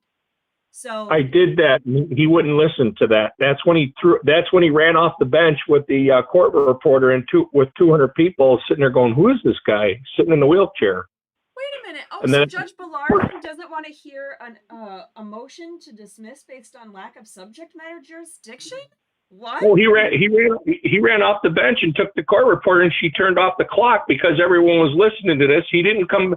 See, I didn't go back into court because what they did is they took 4 sheriff's department guys and they wheeled me out of the courtroom, and they says, "You're under arrest." And I says, "I beg your pardon?" Yeah. But again, since I don't know you, and it would have been nice if I would have known you 7-8 years ago, I would have hired you if you were for hire. But, I'm just by myself trying to learn the United States Constitution and the U.S. Supreme Court laws, which he's breaking constantly. Yes. Oh, yes. Oh, yes. In fact, if nothing else, if you can use it somehow. But I got cops pulling me over all the time. Sitting there, they pull me over and they go, "Oh, you're fine." And I'm like, "Excuse me?" They do a Terry stop for 15 minutes. They're running my license plate and they're going, "Oh, you're okay." I says, "That's an illegal." I says, "That's against the United States Supreme Court law." And I says, "You can't sit there and pull me over." I says, "What's your reasonable suspicion, articulated suspicion?" He wouldn't answer. He just took right off. And it was from and now this is from Ottawa County. I mean, it's both. It's like tag team. They've got stuff written in the computer from these judges and all this stuff, and I'm on the pooper scooper list. And I'm trying to stop this, and this has got to end. So I filed stuff with I called the ADA rights and civil rights, and that's still going on. Well, Judge Balargian also denied my disability rights as well. He denied my accommodations under the Michigan Civil Rights Act and the Americans with Disabilities Act, you name it. But sure, if you want to see the kinds of things that Judge Balargian himself did, go ahead and look at my website. Go to the resources tab, and you'll see the case with Allegan.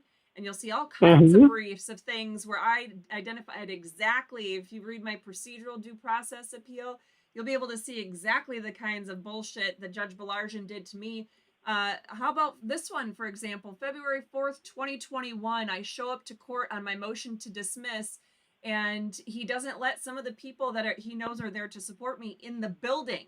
They don't let them in the building, in the courthouse, and you get to the courtroom, and he doesn't let anyone. I had an attorney there with me, a standby counsel, in case, because of my hearing disability, in case the dumbasses were all wearing masks, which they were, I had standby counsel with me who was prepared and ready to go to assist me, and he refused to let the attorney in the courtroom because, I kid you not, he said, I don't want any witnesses in here. Witnesses to what? That you're going to violate more of my rights than have already been trampled upon? So it went downhill from there. He said I had no legal right to file a motion to dismiss. I was like, you're saying I have to potentially face jail time if I'm found guilty of these ridiculous charges, and yet you think I have no right to file a motion to dismiss, especially based on constitutional violations by the law enforcement officers? I think not. So he's a piece of work. Yes, and it's the same thing. What I did is, Miss Henry, I'm sorry, Catherine. What I did is, I matter of fact got Ryan Kelly involved in this one, and I had a talk with him. I said I got a ticket in Ottawa County, and this guy, the judge, Canole, another pooper scooper. I'll put it nicely. But what I did is I brought my own court reporter in there. I says, you have no jurisdiction. And he started effing me off on the bench. I says, you have no jurisdiction.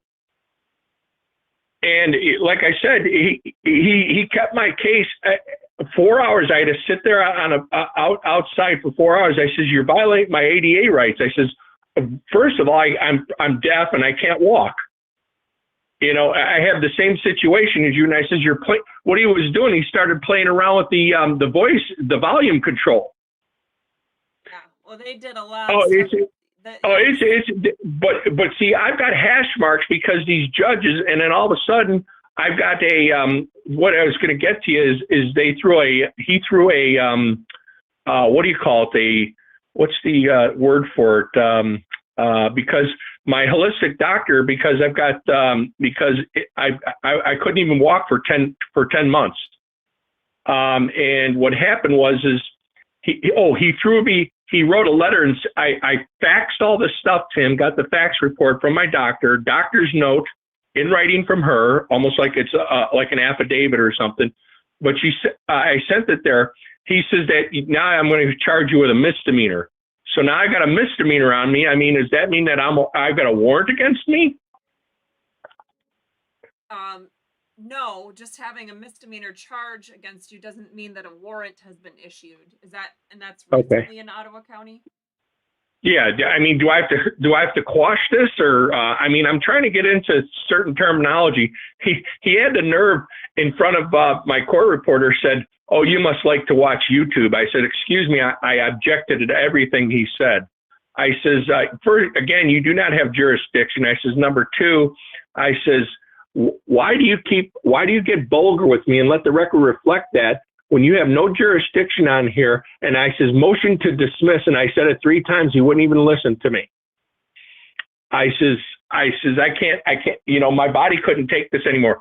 So then I went and appeared before, The other judge is with a B, but she had a volume control. She had a headset that I could use. She says, we don't want you to come back here and sue us. I says, I'm already going to sue you. I says, you people are pathetic. I says, you people are criminals. Well, that What actually they- what do you- brings what- me up to something that I've been meaning to tell people. People have been asking Sure. about my Allegan County case and my lawsuit against the.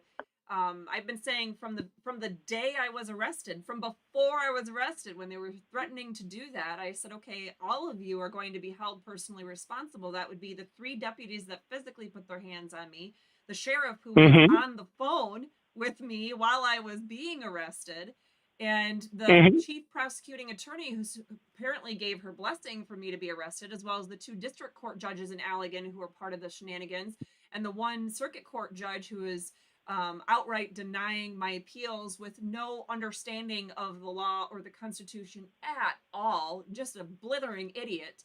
I've warned them all that I plan, and it ended up being 5 prosecuting attorneys out of that office, not just the chief prosecuting attorney, but 4 other prosecuting attorneys out of that office that touched the file in some way, and each just kept burying me with ADA violation, or violating my ADA accommodation requests or anything else.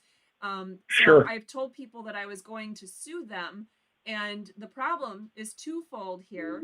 It's going to be threefold. I'm going to be approaching a statute of limitations issue, but in the meantime, what's stopping me is that I simply don't have the bandwidth to file a case like that myself, and I have been unable to find an attorney willing to take them on. I've had attorneys tell me There you go. all kinds There of you go. different stories about the whatever. It makes sense, but they're worried that the recovery is not going to be significant enough for them to take on that kind of a case.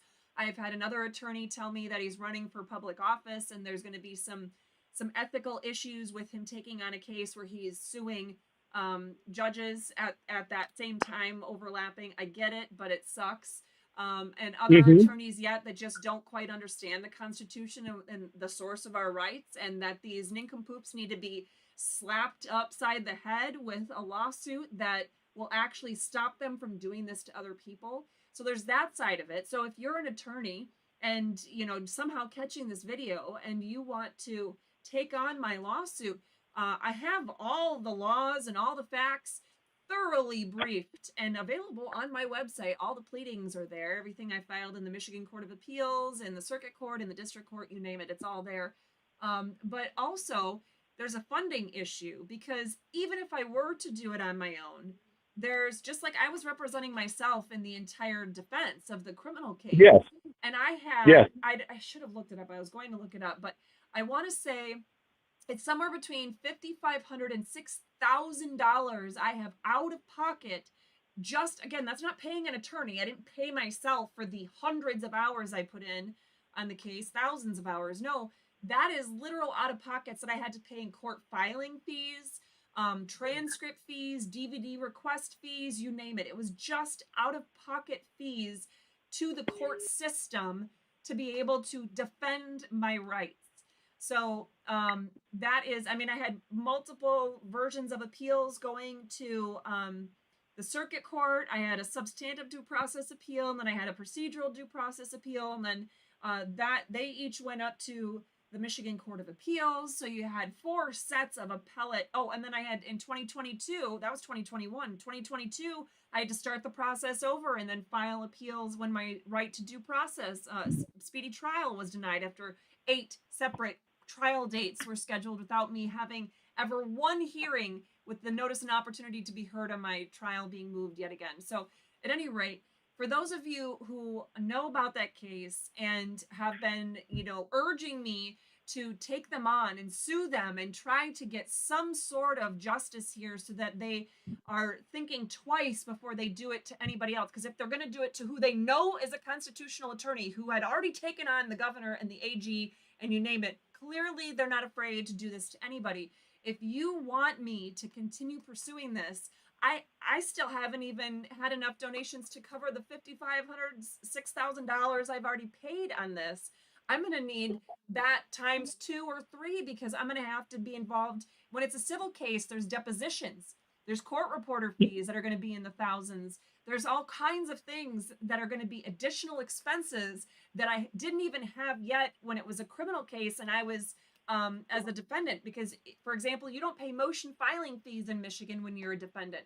In Michigan, though, when it's a civil case and I'm the plaintiff, if I want to file a motion, there's going to be motion filing fees. And you better damn well believe there's going to be motions, because I'm sure whoever the other side is going to be to representing these jerks is going to do all kinds of things that are unethical and illegal, and I'm going to have to fight every single aspect of this case. So, at any rate, if any of you want to see me pursue this case, it's going to take more donations about that, which there's a specific place right on our website to donate to that.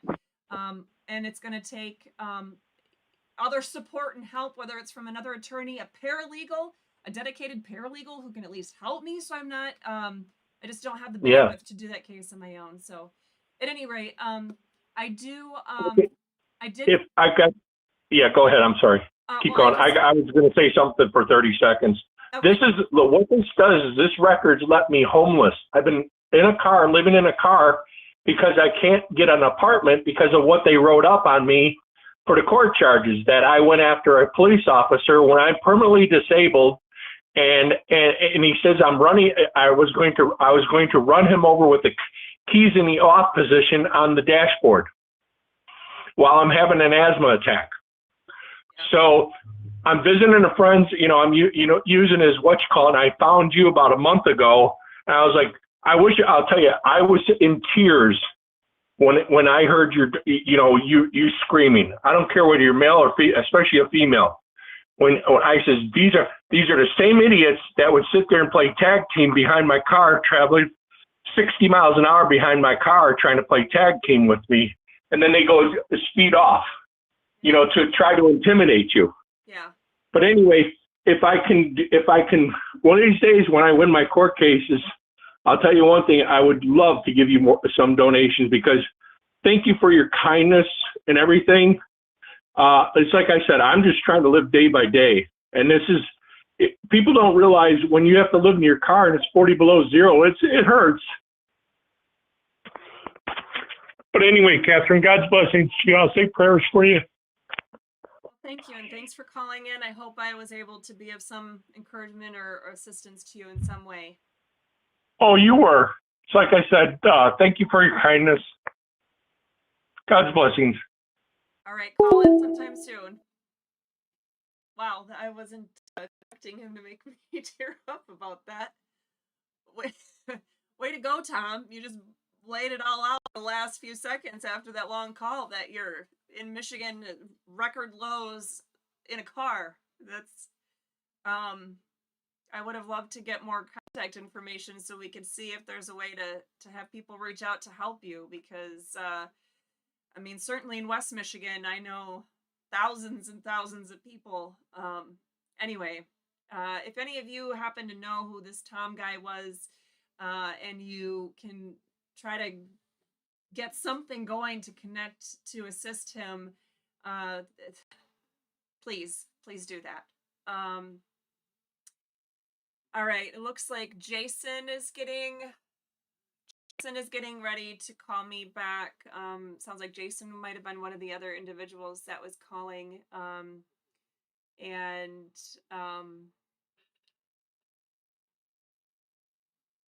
Okay, so,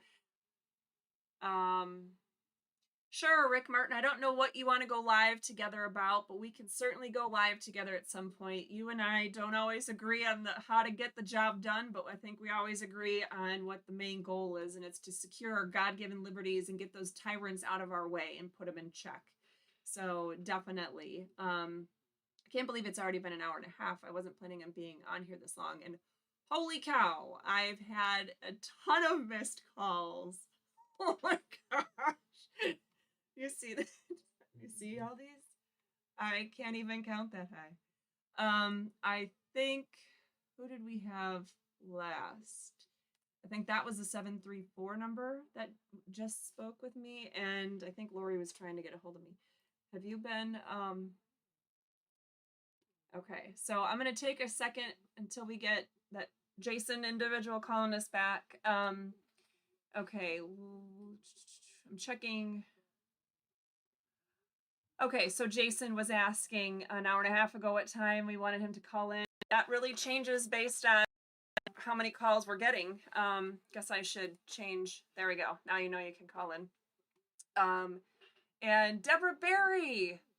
Oh, Lori is working hard to copy and paste stuff that's coming in from Facebook. So the way that the message came through, it looked a little weird. But anyway, hello. It is good to see you if you're still there, Deborah Berry. That was over an hour ago. Oh, did he just try to call? Did it not work again? That's what that's. I can't. It's not letting me. Okay, Jason, I'm going to try it. I will get back to the messages that were coming in. But Deborah Berry, if you're still there, I think about you. In fact, I was just talking about you the other day. My heart goes out to you. It's insane what these idiots do. Anyway, I'm going to try to call back who I believe is someone named Jason. Your call has been forwarded to an automated voice message. I was shunned. Oh, it looks like it's because he was calling me at the same time. Maybe. Not sure what's going on there. Okay. Goes to voicemail, he said. Sorry about that, Jason. It did not tell me that you were calling in. I was on the other screen. I'm going to try to give you another call and see if that works.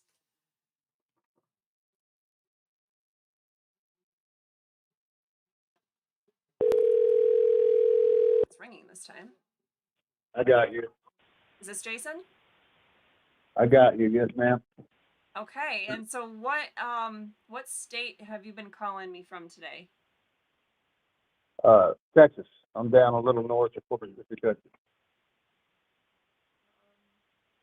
it just me? Is it really hard to hear him? Can you hear him okay? There you go. Can you hear me now? That's a little bit better, yeah. I am All hard right. of hearing, and this is not normally, I normally have bone conducting headphones that I use, but those weren't working, so. So from Texas, I have somebody else I know from Texas, somebody I happen to be married to. Anyway, so please tell me, well, I've been seeing different, I don't know anything about the situation other than people are telling me, hey, you got to take a call from this guy. So what is so awesome that How far back do you need me to go back? Oh Lord, well, I don't know, but It's been going on for about 2 years. okay. Okay, so I own a fitness center in Texas, and I had the fire department come on my property without my permission, and they did an inspection. So my gym is memberships only. You got to have a key access to get in. They waited for a gym member to go in, went behind them. They've inspected my gym before, and they just called me. I let them in, no big deal. So I was kind, nice, called them and said, hey, y'all can't do that. Next time call me. And then their chief emailed me, said he would take care of it, discipline the fire department. Well, an hour after he emailed me, he emailed me right back and said that they can do whatever they want per this policy. They can go on my property whenever they want, and they do it to everybody. And I wrote him back, and I said, that's not how the Constitution is written. That's not how it works. Here's your case law. And he basically told me that I was against the fire department, and I didn't like them, and I wouldn't do whatever they wanted me to do anyway, and kind of like blew me off. So I went to some council meetings. I was very nice, polite, talked to them for about 2 months to get some help on, their fire marshal and their fire department coming on my property. And after about 2 months of asking them, they came in and to my building, to my gym, and threatened to kick in my doors with 4 armed cops to do yet another inspection. Long story short, they wind up doing 5 inspections in 3 months roughly, and you're only supposed to do one every 2 years. So they were definitely harassing me. Right. The code enforcement guy got on my side. He actually told them it was wrong. They threatened to arrest him. He wound up quitting and leaving. And a couple months later, they criminally trespassed me from my entire town. I wasn't allowed to go to any public property. If they even found me on the sidewalks, I would be arrested. That lasted for about 3 months, and I don't know if you know C.J. Grissom, but C.J. Grissom's my attorney. He got involved. Wait. He got that. Say that last. What about the sidewalk? Say that whole last little thing again, because it sounded big and it was very quick. Okay. Yeah. So they criminally trespassed me from my entire town. They even the city secretary was asking questions, where can I go, where can I go, and basically I couldn't even get on the sidewalk. If I got on the sidewalk, they were going to arrest me for criminal trespassing. They did this because the councilwoman said I threatened to kill her and threatened to bring guns to the council, which that never happened. What it was a Facebook meme of Tom Hardy holding a gun, and they used that to criminally trespass me from my entire town. Have a hearing. Yeah, it's crazy. On that trespass. No. This is my 15th pre-trial for them raiding my gym and giving me. See, I'm an EH&S global director, so I deal with codes, and they came in and wrote up all these fictitious codes to my gym, and I've been fighting them for about 2 years now, and we're on our 15th pre-trial. They're trying to make me run out of money is what they're doing. It's mind-blowing. But to have a criminal trespass, that's a whole separate case. Did they file an actual separate criminal trespass case against you? Nope. No, ma'am. And everybody in the city's been asking them, what did Jason Followell do wrong? Show me the evidence. And they keep blocking me because the DA has labeled me a criminal because I had a code violation. And I'm sorry I skipped. When they came in March of 2022, the guy came to my property without permission. He wrote me up for 3 citations. 2 of them, he was right, and I agreed with him, and I fixed. The 3rd one, he was completely wrong, and I said, no, I'm not fixing it. And then they kept come back and harass me. Long story short, right before my court case for that one was June 21st, 2022, or it's going to court, they already knew I was going to beat the case. So 10 days prior to that, they had that same code enforcement guy come to my property and try to find something wrong to get inside my property. And I had a wooden pallet against my wall outside, and they used that as a rubbish code violation. And that's how the cops came to my door, wanted to kick in door and do a full other inspection because of a pallet outside. Yeah. Which is not a violation, by the way. Well, even if it is, we have a few things. The 4th Amendment, which protects against unreasonable searches and seizures. The 5th Amendment that protects us against unreasonable takings. The 8th Amendment that protects against unreasonable or excessive punishments. I mean, we could go on and on. Of course, the 5th. I'm with you. I beat them. I beat them on the warrant process. I mean, the whole thing. Oh. Well, I beat them. I beat them on the warrant, and they appealed it, and now I'm going to another court. I didn't even have an attorney yet, and I beat them on the warrant. They had no probable cause. You should have seen the judge that was taking the case was rolling his eyes at the prosecutor, like, are you really trying to prosecute this guy over a pallet? And they got thrown out. But then they appealed and went to our county court now. So that's what we've been doing with me and CJ Grissom. So, which is our next court date's the 31st. When was that issued? October 2022.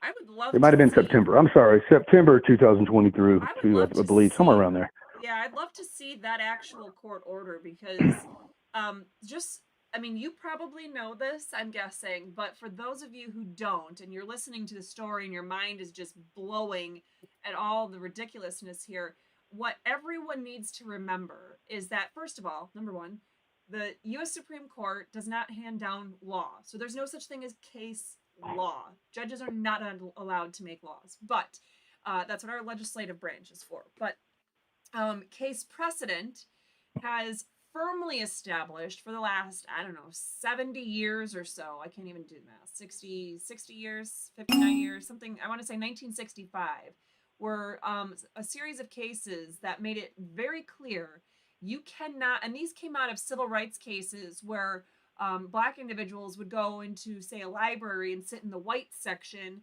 and that's all they would be doing is sitting there in a public building and not causing a disturbance, not doing anything wrong otherwise. And oftentimes it was a criminal trespass charge that was brought.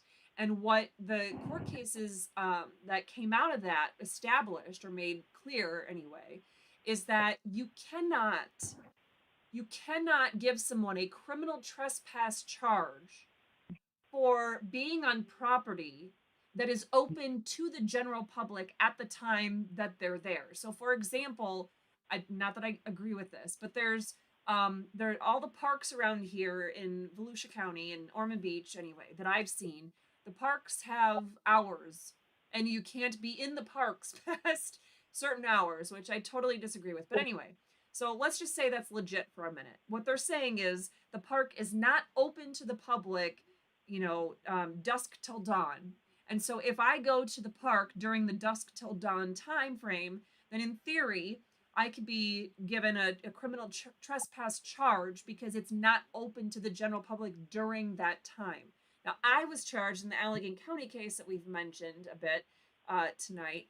I was charged. My main charge was, and the only charge for the whole first year until, anyway, that's a whole other story. But anyway, the charge was criminal trespass. So I was charged with criminal trespass on government property, on township property. And so it was the parking lot. It was open to the general public. And there was no dispute about that. So, except for the morons thought that they could tell anybody not to be on the property. So apparently they don't think it's open to the public. So just so everyone knows, whether you're someone who, has been, okay so far, and all of a sudden you find when there's new mask mandates being put into place, you don't want to wear a mask and you go into a public facility and then they try to, all of a sudden you find yourself criminally charged with criminal trespass because you weren't wearing a mask or you didn't show your proof of vaccination with the COVID poison or whatever the situation is. If you are it doesn't even have to be a government facility. You could be, at a grocery store, Meijer in Michigan or Walmart in the South or whatever. You could be in any place that is open to the general public. And they can't give you a criminal trespassing charge because you are not committing a crime just by simply existing in a space where all members of the public are allowed to exist. Now, if you are disturbing people, you're disturbing the peace, if you are getting in the way of people being able to transact their business, if you are physically blocking a doorway, if you are, destroying property within the store or within the library or whatever place it is, those are separate charges that can come out for sure, but you cannot be found criminally liable for criminal trespass in a place open to the general public. Okay, so hopefully I made that point. Please continue. Well, they actually did the criminal trespassing on the day I was going to a council meeting to talk. And they did it because the prior meeting, they started putting up this notice agenda to where we couldn't personally affront them and talk to them, said there was no cussing, anything like that. We couldn't single them out. And I basically told them it was complete bullshit and this is America and y'all can kiss my ass. Excuse my language. Then they got mad. And then the next time I came is when they served me criminal trespassing for the whole town. Then I got mad, so I had a peaceful protest about a month later, and these guys had the audacity to put sniper rifles on the high school near the city hall with guns pointed at us, with kids out there and everything. And then they tried to lie about it and say it was a camera, and my brother happened to go around the corner and take pictures of them and video them. It was a sniper rifle. They had snipers up there, and then they did that again to me. When I went to vote, they put snipers on the roof, kept saying I was a threat. And every time I went to the council meetings, they would search me and only me and let everybody else walk by. And that still happens to this day. And then what's going viral is last month, they threw me out because I called basically all of them POSs because I caught the Chief Blanchard. I caught our chief. His name is Chief Blanchard. I caught him on a Freedom of Information Act. I got his suit. He bought a $1,247 personally fitted suit and took a trip to New York that we all paid for vacation, basically. And I was calling them out on it, and they kicked me out. And I tried to do it again just last week with CJ Grissom, and they basically started out with the mayor saying, no more personal affronts, I'm going to kick you out, blah, blah, blah. Then I got up there and talked, and immediately I called Chief Blanchard a piece of shit for stealing these suits, for stealing our money, and then they threatened to kick me out. And then the mayor basically told me it's a privilege to be able to talk to him, and I just lost my cool. And then the city manager tried to get involved, and the city manager basically said that I'm doing personal affronts and I need to leave. And I said, and then Ram is our mayor. He tried saying that I was defamation of character. And I said, no, what I'm telling you is 100% fact. And then the city manager said something to me again. And I said, y'all are pieces of shit. And then they threatened to arrest me under duress.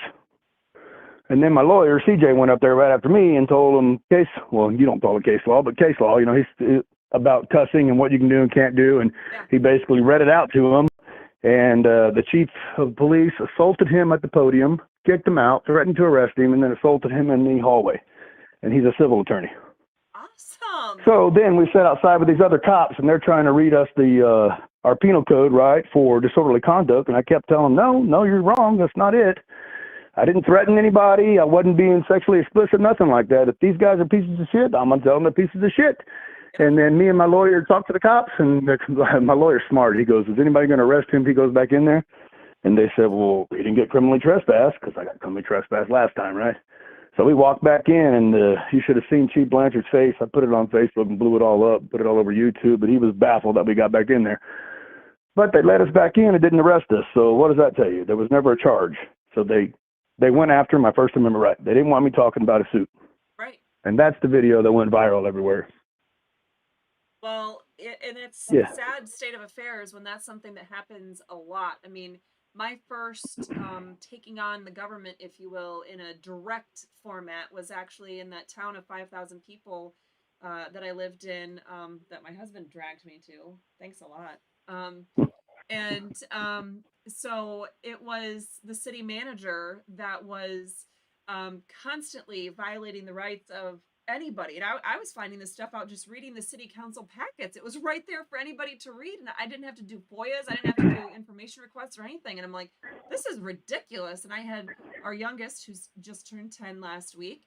I had her, I mean, she was still so small. She was still nursing. And I would go to these meetings and sit there, and I would take my 3 or 5 minutes, whatever it was, at the podium. And I would say each week I would address a new crime that they had committed. And I would say, this is the law you have violated. These are the rights you have violated, but this is how you can fix it. I wasn't somebody that was getting up there and just threatening them and doing whatever. Not that to say that, you know, if you're calling them pieces of shit or whatever, that you don't have the right to do that. But I just want to be clear. I wasn't even doing that. I was going up there to say, this is how you've broken the law. This is the specific law you've broken, but this is how you can address it. This is a way you can fix this.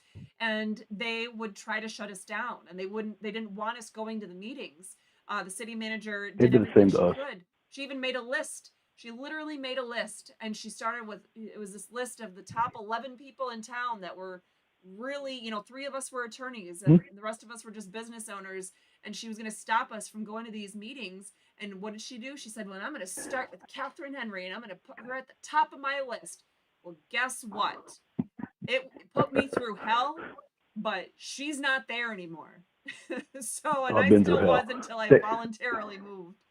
So they got up there and called me the devil, and the chief, and this is a councilwoman, called me the devil, and I was Satan, and I'm dividing the community in a meeting. And then Chief Blanchard's mom got up there and threw the Bible at me and said I was a devil and Satan trying to, but at this time I was actually campaigning to be the mayor, and they had police officers get up there and talk about me, which is campaign infringement. Like, it just keeps getting worse and worse and worse. Yeah. And that same councilwoman sent me several cease and desist because I kept going to council meetings telling everybody that she forged her dead husband's will and stole his son's inheritance for $2 million. And she did it, and she didn't get any jail time. She settled out of court, but she kept telling me I couldn't say that. And I said, no, it's not defamation. You did it. Right. So they hate me. Public, people that are in the public, that serve in the public, you know, or whether they're movie stars or whatever, you know, YouTube sensations, or whether it's somebody that's serving on a local township board or something like that, they're purposely putting themselves in the public eye. And so the standard, the bar to meet for what counts or constitutes defamation is very low in those scenarios. It's not like the average person who's just, you know, if somebody tries to say something about my husband who purposely doesn't say much at all in public, in any groups of more than 4 people. So, you know, they would have a much higher burden of, you know, to be able to overcome to say that whatever they wanted to say about it. But when you're in a public meeting, if you want to say that somebody's a liar, and you know, my friend Joel from Berry County, Michigan, has a very interesting set of meetings that he's been going to at the Berry County Board of Commissioners, where he's got this ongoing feud with them where they're trying to shut down his rights protected under the First Amendment as well. He's calling their public health department official a liar because she's lied in public records. She's a liar. Steered them wrong and everything. And so they're like, oh, we have this rule against public disparagement. You can't disparage. And, you know, anyway, so he's been fighting this. I mean, I know countless people that are going through the same thing. At any rate, yes, I'm glad that you're continuing to fight. If your attorney ever just I don't know, might find it fun to have somebody tag team with them to go to a meeting or not. Hey, if you guys find a cheap flight and you want to fly me out, I'd love to go to one of those meetings and I talk about the will take you up Constitution. on that. Yeah, they'll wind up hating you too. And like I tell everybody always asks me why I'm so mad, and I'm like, if you watch my first videos, I was nice, calm, and polite. And what did it get me? They came in with 4 armed cops and tried to bully me. But I guarantee they thought I was a gym rat and stupid, and they didn't know my background was in codes. And when they came in, I kept punking them. And then so Texas is a cool state, guys, if you don't know, but Texas has mutual combat. So I challenged both chiefs to mutual combat at my gym when they were raiding it, and they both declined. That's awesome. They're not men. It doesn't sound like Anyway. it. Anybody who needs their mom Yeah. to come to the public meeting to speak on their behalf and call their enemy the devil just to try to shut them down doesn't really strike me as a real. That's what it was. So. Oh, that's what it was. They did it on purpose for the voters. Right. Yep. Well. Yep. Crazy. I appreciate talking to me. It was a good chat. Yes, and hopefully we can. Yeah. If you have any questions, just let me know. Yeah, let's continue connecting in whatever ways that I could be of assistance. I'd love to do that, and yeah, keep in touch. Well, we're getting you a plane ticket out here to come out here and talk. That's what we're going to do. That's the goal. Okay, that sounds good. Yes, ma'am. Do you have bail money though? You have to have enough money for plane ticket and bail money. Well, I doubt they'll arrest you if they haven't arrested me yet, and I call them POSs all the time. So I think you'll be fine. I don't know. I have a tendency to push buttons.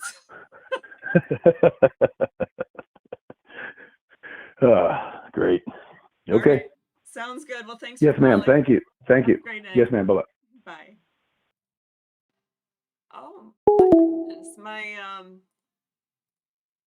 My computer is telling me it's time to get ready for bed already.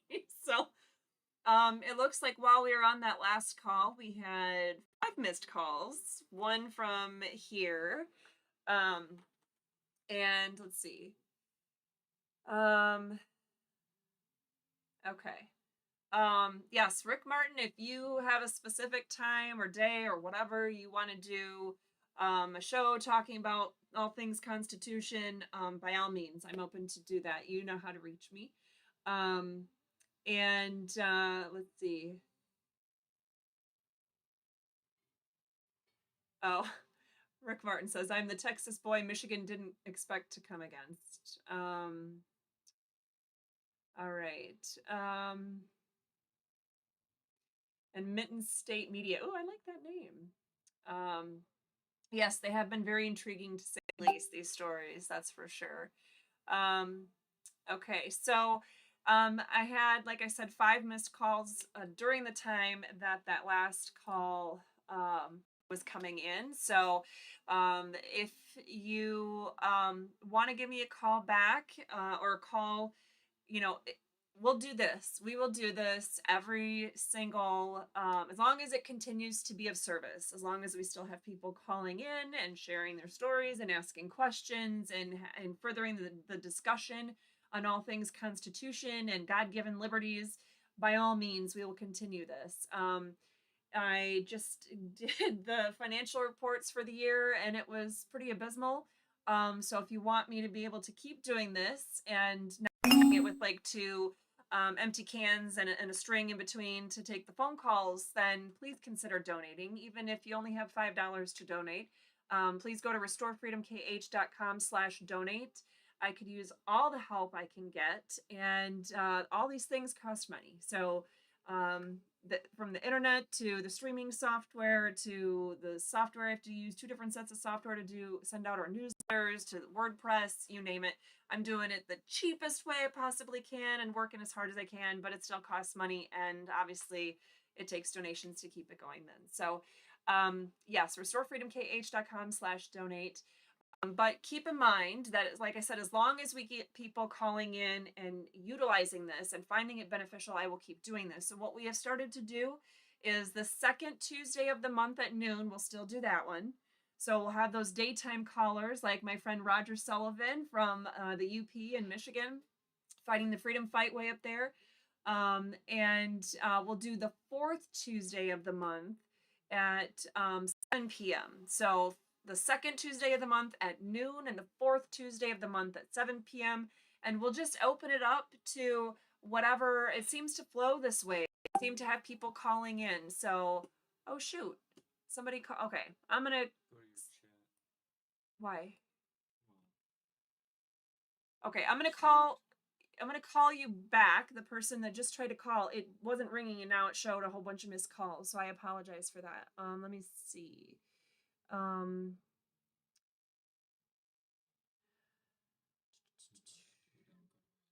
Okay, is there anything I need to, looks like Andrew's stuff was commenting a bunch on Rumble, and let's see. Thank you to Andrew for the recommendations. I'll have to take a look at that after. There's a lot that was, oh shoot, a lot that was coming in. Roger Sullivan was joining us on Facebook. That's awesome. Thanks for joining us if you're still with us, Roger Sullivan. Where did it go? I just shot past it? yeah, go up a bit. Where? That's what Oh, I James just- Powers. Running for Volusia County Sheriff. Okay, so that's who I was just going to call back. You guys should just let me call him. Jeez. Okay. So we are going to try to call back one more person. Last call of the evening.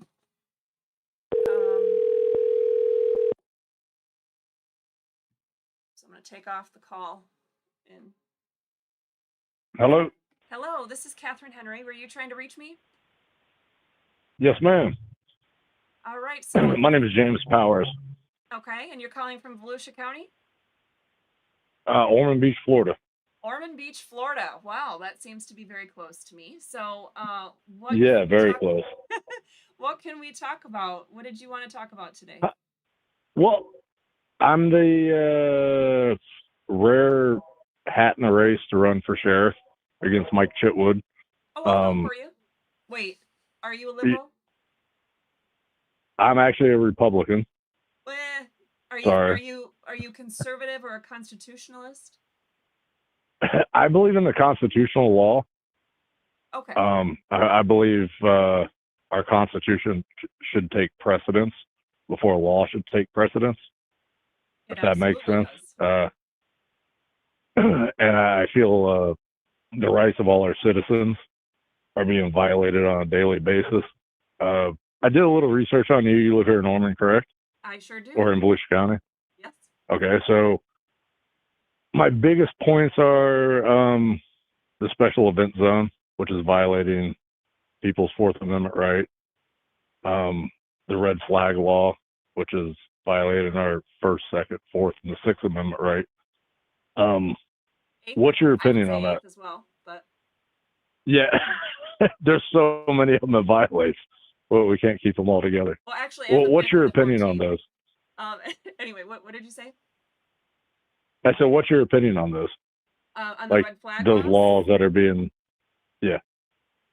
Well, red flag laws, I would say the biggest thing that we need to keep in mind about red flag laws, where people are essentially out of somebody, and it depends on the state and how the statute is worded, so it could be worded a little differently in each state, but generally speaking, anybody could have, and usually it can even be somebody anonymous, can have some sort of a complaint about the mental stability of somebody and say that they think that they might be at risk for harming themselves or others, and therefore if you have a red flag law in place, that means that person has to have immediately, law enforcement's going to go and confiscate all of their weapons, and then the person has to have an uphill battle to fight and prove that no, nothing's wrong with me, to just to be able to get their weapons back.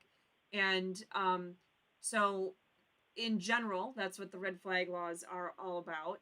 The biggest concern, I would say this is the biggest, because without due process, you can't really exercise the rest of them. I would say the 5th and 14th Amendments protections of our right to due process of law is a huge, it's drastically impacted by red flag laws, because there's literally no due process. They literally jump right to fast forward. It's like, whatever the terms are in Monopoly, where you collect $200 and you pass this and do that. Yeah, go straight to jail. Yeah. Yeah, it's exactly what that's like. They're saying, well, let's just forget having any kind of criminal process whatsoever, because generally speaking, now it could be different in each state, but also generally speaking, these are civil matters, supposedly, and not even done through criminal proceedings. So then they're allowed to skirt around even more protections that are guaranteed under the Sixth Amendment, which is our rights as a criminal defendant. But at any rate, the Fifth and 14th Amendments guarantee us that due process of law. And so when you have red flag laws put into place and your rights are taken away, your firearms or your knives or whatever it is that you have to be able to protect yourself, your family, and your community. And then you have to come up, shell out money and take time and go to appointments or do this or that or submit evidence just to be able to prove that nothing is Your innocence. just to be able to prove your innocence and that and whatever the allegations are bogus. That is, it's just flies in the face of everything that the due process clause in both the Fifth and 14th Amendments is all about. But you also have issues of, there's I'll say to a lesser degree, the Eighth Amendment is implicated because, there's a prohibition against cruel and unusual punishments and unreasonable excessive fines. Those are things that are implicated when you have, think of how much money you have to dole out in some of these proceedings just to be able to, put your evidence together, put your proof together, or, if it's a civil proceeding. I could tell you that in Florida, for example, this was a shock to me when we moved here recently, that in Florida, you are responsible for literally paying a court reporter to be present unless it's a criminal proceeding. And I want to say it might even have to be the higher level criminal proceedings where the state. I spent $5,600 for a court reporter in a custody battle. Yeah. Here in Volusia County. Yeah, and I've already spent thousands of dollars myself. In fact, I'm waiting for a court reporter to give me transcripts from our appellate hearing that we just had a couple weeks ago, because wouldn't you know, the city of Ormond Beach is trying to come after me and trying to violate the Fourth Amendment and the Eighth Amendment and the Fifth Amendment and the 14th Amendment and, a few others. Oh, well, ma'am, the city of Ormond Beach, please just give me a call tomorrow. I will teach you how to shut them down. It's if you've just moved here, this is a good old boy community, which it needs to start changing. Oh yes, I've been here I've been here pretty much my whole life in the same neighborhood. That's why I'm running for sheriff, because we have Mike Scudero that's on the planning board in Ormond Beach, which is also a campaign manager for half of Ormond Beach City Council. He's also the campaign manager for half of the county council. If you hire him, you get Mike Chitwood's endorsement. Mike Chitwood's the sheriff. Yeah. So I'm basically running for sheriff just for the simple fact of to start bringing all these things to light and to start seeing people's rights are being violated, constitutional laws being violated. Besides the fact that I didn't finish answering your question about, all the things that are constitutionally wrong with red flag laws or even the other issue you mentioned, but it just occurred to me, for those of you who don't know, our sheriff Chitwood is a real piece of work. He's a Republican, but he's a real piece of work. And No, he's not. He's a registered independent. Oh, is he? Oh, I thought he was a Republican. Yeah. But at any rate, he's special. And I would think, if I were running for office down here, I wouldn't seek his endorsement. In fact, if he endorsed me, I would be embarrassed and I would hide that from people. I wouldn't tell my voter base, hey, Chitwood endorsed me. You going to vote for me? I'd be like, preach it. Preach it. Yeah. So that's disgusting. But, too many voters it's the good old boy network. It's let's not do our own research. Let's not do our own homework. It's that mindset of, well, we need to get our permission to do this and we need to get permission to do that. And who do we get permission from? Well, we have to look to those in government. Oh, well, the sheriff is one of them, So obviously whatever the sheriff wants to do, it sounds like it's pretty hard. Well, the sheriff, what people are understanding is The sheriff is an elected official. He's a politician. He's basically a manager. Is all he is. And since Amendment 10, we gave anyone that's a narcissist complete control. And Chitwood is a narcissist, a dictator. And after Amendment 10, we gave him complete control to where all he does is pushes violations. I mean, he started doing it when he was the chief of police in Daytona Beach, when he was doing the red light camera. And now he's just escalated and escalated and escalated to where if it doesn't affect you personally, you think it's fine. Does it make sense? Yeah. Oh, yeah. Well, unfortunately, there's far too many in law enforcement that view their jobs that way. So it's rare. That Oh, 100%. But what it takes, though, is people like you who are willing to stand up and to shed light on things. I mean, when I was running for office most recently in 2020, I was running for, I ended up getting voted onto state committee for the Michigan Republican Party and also to the Georgetown Township Board. And the thing is, I didn't want to do either one of those. I didn't literally do anything. I went to one event for 2 hours to talk to voters for the township because the rest of our slate of candidates was doing, they were going to be there, and I went there. And for the Michigan Republican Party, I was also asked to be as part of a slate for state committee woman, and I ended up sending out one email, and that's what I did. Didn't do any door knocking, didn't whatever, And anyway, certainly didn't raise funds. I didn't spend any money doing anything for either one of those.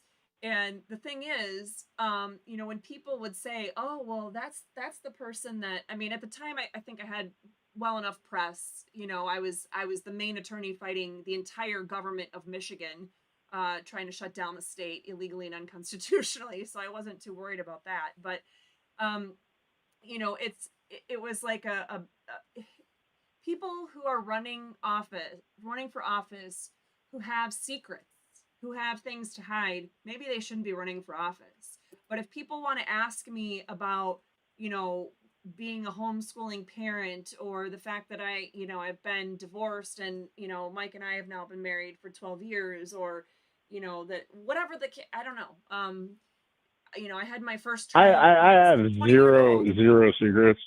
Right. I mean, I'm a very upfront person. So our Republican Party here locally, which I think is a disgrace. Our Republican Party is getting very, very weak.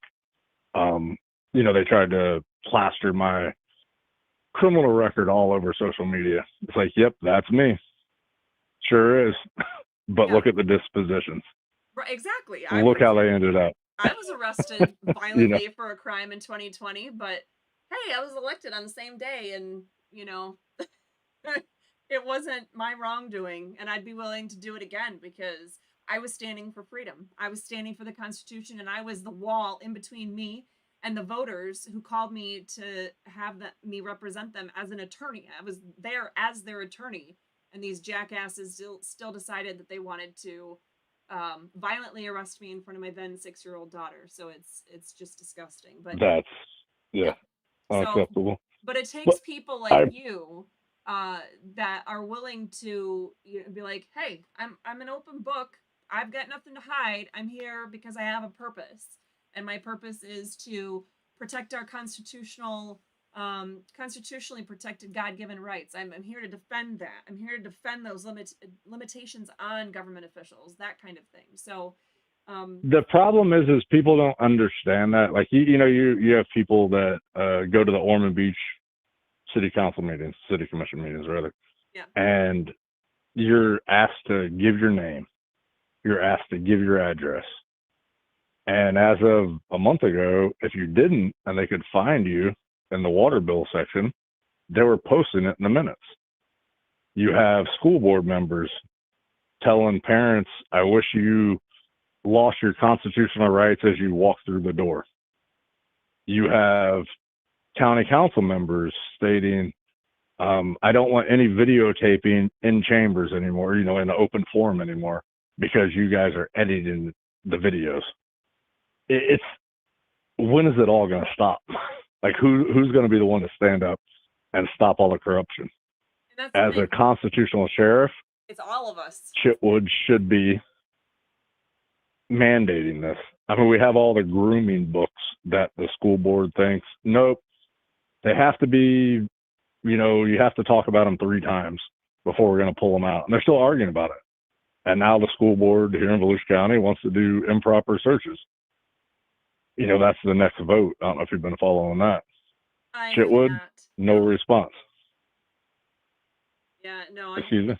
I have not been up to speed on that, but I know that Moms for Liberty has been fighting on the school book issue for quite a while down here. So it's disgusting. Yeah, the newest is just last week. It's they want to start doing they're going to vote to search any parent or child at any school or school event. They just have, we can just search it, which they tried that a couple of years ago and it didn't pass, but it's just a lot of things going on that somebody's got to stand up. People have to start speaking out. I've talked to FBI agents. I've talked to lots of local law enforcement, and they're all saying, you're on the right path. Do I have the credentials for it? Absolutely not. Do I have the heart to stand up for our constitutional rights? 100%. Right. And that's where we just need more people to stand up and not be afraid and, not worry about their freedom, fight for their freedom. Well, and if you can pass the firearms requirements, then you'd be leagues ahead of our current sheriff. So, that shouldn't be 100%, sweetheart. You do your homework. Well, a little, but yeah. I don't know that I could run for sheriff because it's been too long since we've been able to get anywhere to get some shooting in. But if you know of a good place locally here, hit me up. I'd love to go. My husband and I would love to get back to making sure we're not too. There's lots of local places. The one thing is never tell anyone you're holding a gun. Never tell anyone how many guns you have. And I don't believe in registering guns. Like, it's you believe in the Second Amendment and the Fourth Amendment? What? Yeah, I do. Crazy, right?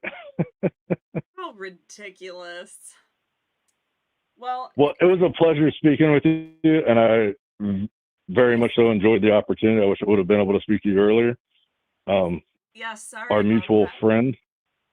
Oh no, you're all good. Give me just 1 second. I have there's a note here. I want to make sure it wasn't a question for you. Is that what is that about? Am I supposed to ask him about this? What do you want me to ask? Okay, is this your question? Okay, my husband has a question for you. Awesome. So, and he's of course a prospective voter as well.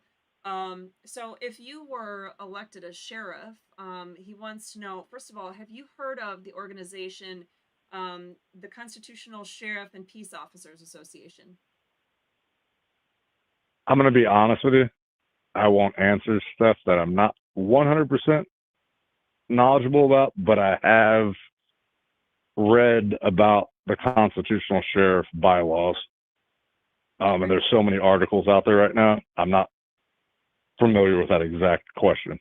And I don't want to, So check it out. CSPOA, Constitutional Sheriff and Peace Officers Association. I'm an honorary member. They had me come out and speak at their annual event in September. Oh, then yeah. Okay. I've been doing a lot of research on you today. That's one. Yeah. I do have to, because your husband's part of a board in Michigan, election something.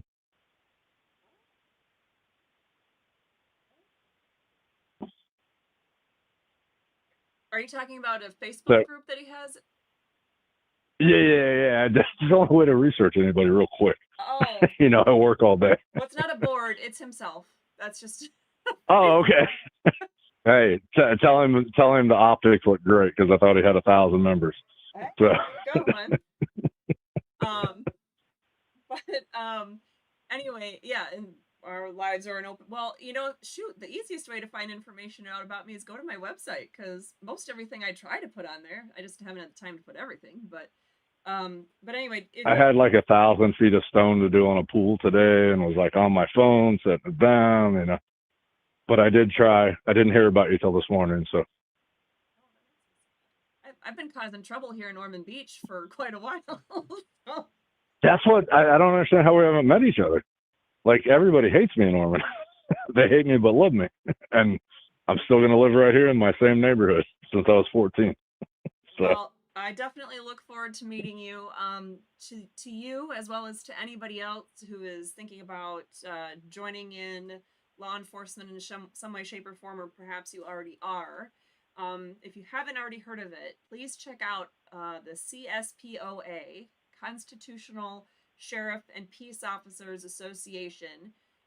It's a great organization. I have several friends who are sheriffs that are part of the organization. I think he does some trainings and stuff like that. It was created by a sheriff who Richard Mack, yes. Sheriff Richard Mack. CSPOA. CSPOA. Yeah. All right. I think I'm in the house and wrote it down. So if you think of connecting with me, though, on any of these other freedom fighting issues, and you haven't heard from me within the next few days or a week, by all means, reach back out to me. I'd love to connect. So Definitely. I'll probably just knock on your guys' door. okay. Sounds good. I'll just make sure that you don't look like you're coming from the city, because otherwise it's going to get ugly. I'm a shaved head with a goatee. I'm definitely not a city worker. Okay.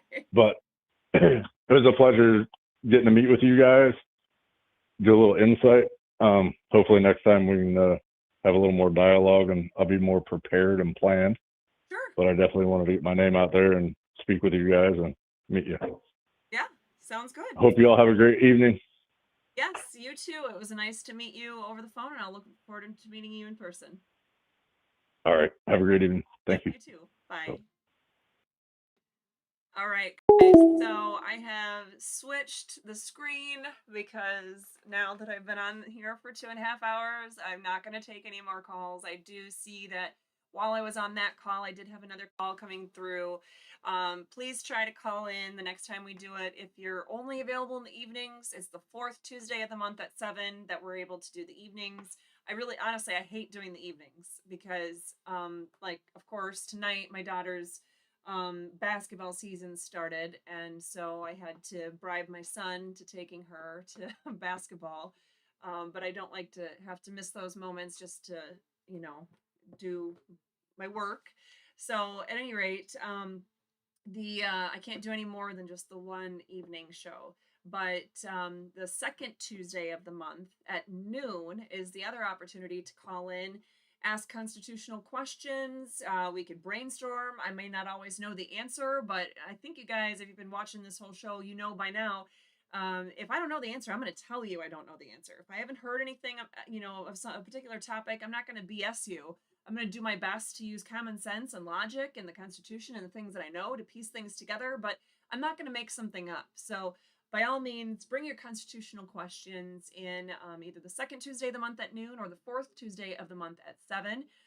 Please do consider donating. If you are somebody who's really thinking about, maybe you just recently heard about what happened to me in Allegan County on election day 2020, and you're disgusted at what they did, and shocked that they would do that to an attorney, let alone a constitutional attorney. The whole circumstance of everything was just dumbfounding. Please consider donating specifically to that, or if you just want to see this freedom fight going on and see me be able to continue to afford having my internet connected and pay for the streaming software and sending my weekly newsletters out, that kind of thing. Please consider donating just to our general fund so I can keep that stuff going. That's restorefreedomkh.com, restorefreedomkh.com/donate. Please feel free to check out any topic, especially if you were trying to call in tonight and you had a question and we weren't able to get to you. Go ahead and think of whatever your search terms would be, just like it would be Google. Go to my website, restorefreedomkh.com, go to that search bar and type in whatever topic you have, And I'm constantly trying to get more material on there, and eventually we will have, you know, everything that I intend to. But I have hundreds of pages of legal documents. I have briefs, I have motions, I have videos, I have PowerPoint presentations. I've got all kinds of things right on that website, quick little handouts about things, all kinds of topics from masks to the jab to criminal trespass in a publicly accessible location, 8th Amendment, 5th Amendment, 2nd Amendment, right to life, you name it. I have all kinds of stuff on there, and I'm constantly looking to get more information on there available to you guys. So, so anyway, Sunday nights, Rick Martin, you're killing me. I can't do Sunday nights. Oh, Lord, no, I hate nights. I hate nights. But at any way, yeah. Well, the CSPOA also, it's not somebody's saying they've done nothing to rein in Chitwood, who is our sheriff, on what he's been doing to violate constitutionally protected rights around here. They don't have authority. I mean, it's a guiding organization. Quite frankly, yes, they could use some more gumption and try to actively do things to strong arm or encourage, anyway, chiefs of police or sheriffs around the country to do the right thing and follow the Constitution. But, you know, they have limited resources as well, although they have exponentially more resources than I do.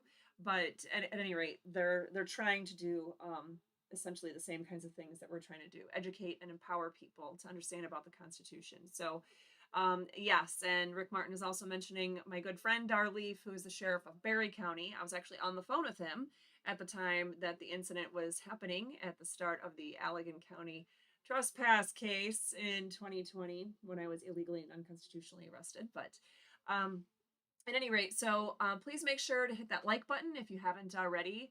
Subscribe and hit the notification button if you haven't done that yet.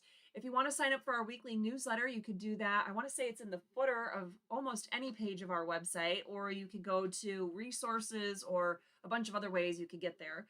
Easiest might just be at the footer of our website. There's an easy button just to fill in. Give me your name, give me your email address so I know who you are, and I can put you in there and send you our weekly newsletter. And it's not a long newsletter normally. It's what the most important things are that I've been posting throughout the week, the links to the videos, typically an individualized message that just goes out there that didn't get posted elsewhere. So anyway, all right. Thank you to all of you. I can't even see all the names now of those of you who are commenting and being supportive throughout the whole show this evening. Thank you for joining. Thank you for commenting. Thank you for calling in. Man, this is crazy because I've never had an evening where I've had this many calls. I bet there were 100 calls. I'm scrolling and scrolling and scrolling. That's a lot of calls tonight. So thank you for trying to get through, and thank you for being patient with me at the beginning when the technology was not doing me any favors. So I'm going to constantly do what I can to try to revise and do better on the technology, but it is what it is when you have a budget the size of a dirty shoestring, I guess. a dirty small child's used shoestring. So anyway, yes. So all right, thank you, everyone. I hope you all have a wonderful evening, and we will see you next time as well. I don't know how to end the show. Where to go? All right, thanks, guys. Our work to restore freedom would not be possible without support from people just like you. From the various software and hardware needed to the legal research materials, every dollar you can donate helps. Make sure to like and share this video too. And remember to follow and subscribe and click that notification button. Together, we can restore freedom.